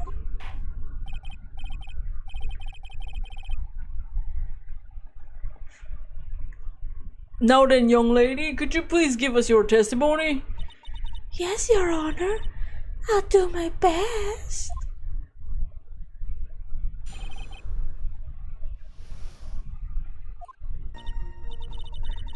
I was using my camera to take pictures of wildflowers. Then I noticed there were two people standing up on the bridge, on the suspension bridge. Suddenly, they started fighting. That's when I hurried and took the photo that shows the crucial moment. Right after that, I called the police. By the way, where were you standing when the incident occurred? I believe the map would be of help here. I was standing right over here. I was standing in a beautiful field surrounded by tall cliffs. So you took the photo from that location, eh? I brought the camera I was using at the time, just like Mr. Edgeworth asked me to. Ho, what a cute camera, just like his owner. Shut the fuck up.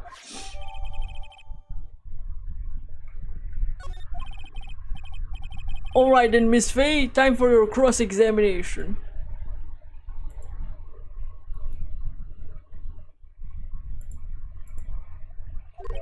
But I warn you, make the witness cry again and you'll feel the wrath of my gavel. Does that mean we can't press her? Is that what it means?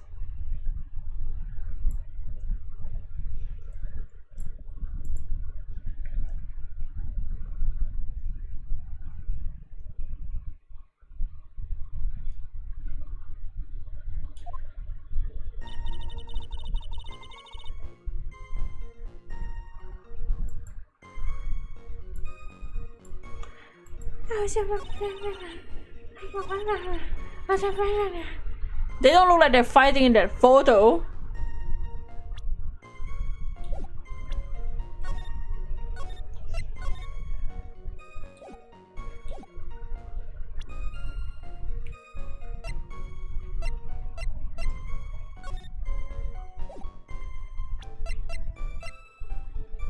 Small but powerful model. Witness, when you said you took a photo of the crucial moment, is this what you meant? All I can see in this photo is two people facing each other. You testified you saw the two of them starting to fight. Normally, that's the kind of thing we would refer to as a crucial moment. Why haven't you presented a photo like that? Well, you see... The photo we presented was the only one there was. But if you really wanted to capture the crucial moment, then what happened next? You must have taken a photo of it. Don't. My apologies, young lady. But Miss Faye's assertion without a certain moment of merit. He can certainly downplay a situation, can he? I'm sorry. I'm a very bad girl. I used it all up, the film, I mean. You ran out of film. But his photo was the last one. What? Shake my head. Unfortunately, that is the truth. I personally examined all the photographs she took that day. All the photos were of a witness herself playing among wildflowers. The witness herself? Then who took the photos? Well, you see, my camera has a timer feature built into it. You took the photos of yourself? Or I remember taking some photos of myself once too. Please, no details. Oh! Want some fucking nudes?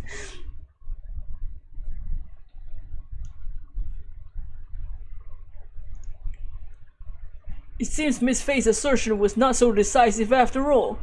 Wait, just a minute. If she had no film left, she couldn't take more pictures, eh? Miss Foster, perhaps you could tell us a different sort of photo. Photos of the incident you took with your very own eyes. Mr. Edgeworth, you're quite the poet.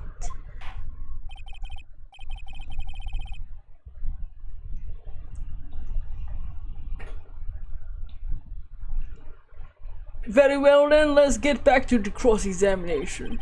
Let's hear your thoughts on the fight you witnessed. Yes, Mr. Judge. Boy, this guy's a sucker for sweet talk. Ha! It looks like the other kitten in the room is the one that's getting all the attention. Yeah, it's sickening. I was using my camera for some pictures of wildflowers. Then I noticed there were two people standing on the bridge. Suddenly, they started fighting. The victim turned and tried to run away, but she only got about 10 yards before she was stabbed in the back.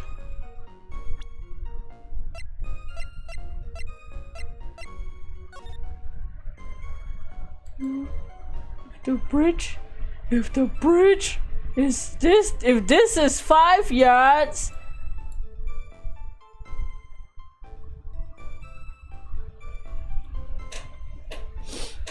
this is 5 yards. This is 5 yards.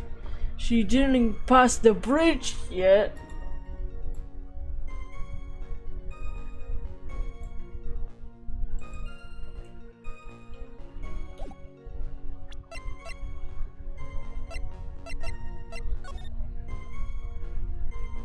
Oh wait. If they're standing like that, and she's where the grass is, the bridge is literally empty.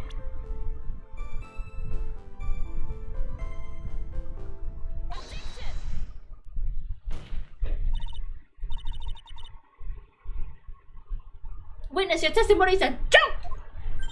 What the fuck? What's what I just said? Miss Faye, I thought I warned you not to make the witness cry. You think I give a shit? One short testimony and 2 bad contradictions. There's no possible excuse. You say there were 2 contradictions? It's simple. Just take a look at the diagram on the area. According to the testimony, the 2 of them were on the bridge in the middle of the bridge. But if they were, and the victim turned around and tried to run, then she would have hit a dead end. You said 10 yards, but she couldn't even run 5.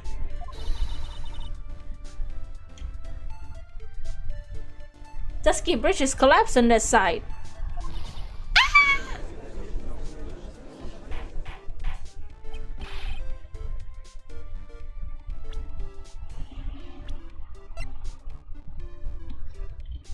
Dahlia kinda dumb. It's very simple, Your Honor. This charming little witness just told a charming little lie. All there is to it.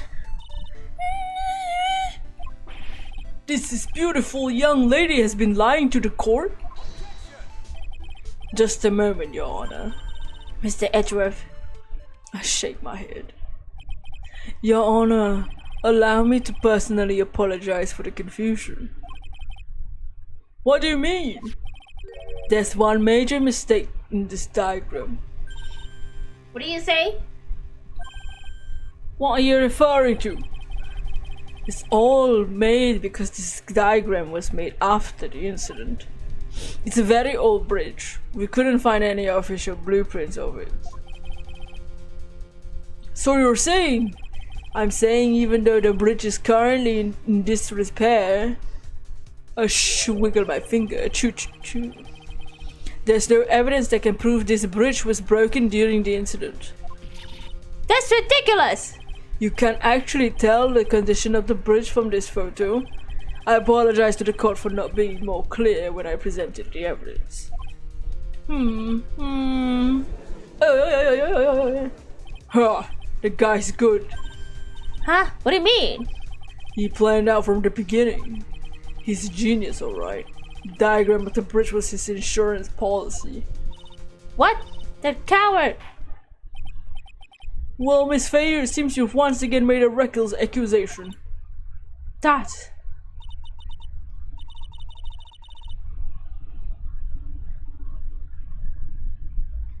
I'm so sorry, I should have been more careful! No, it wasn't your fault. Now then, shall we go on with the trial? I'd like to establish once and for all what it was the witness actually saw. Indeed. Alright, young lady. May I ask you to please proceed with your testimony? Oh, sorry, go on. Roll on your side, Miss Foster. There's no need to worry. Just tell us what you saw. Yes, sir.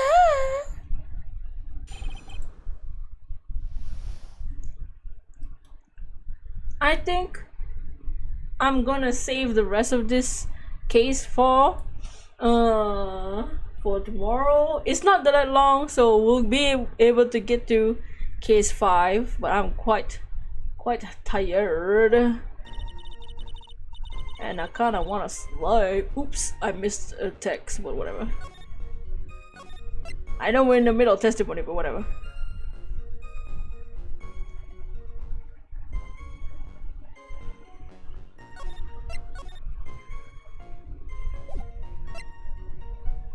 Yeah, I'm gonna take it easy and chill.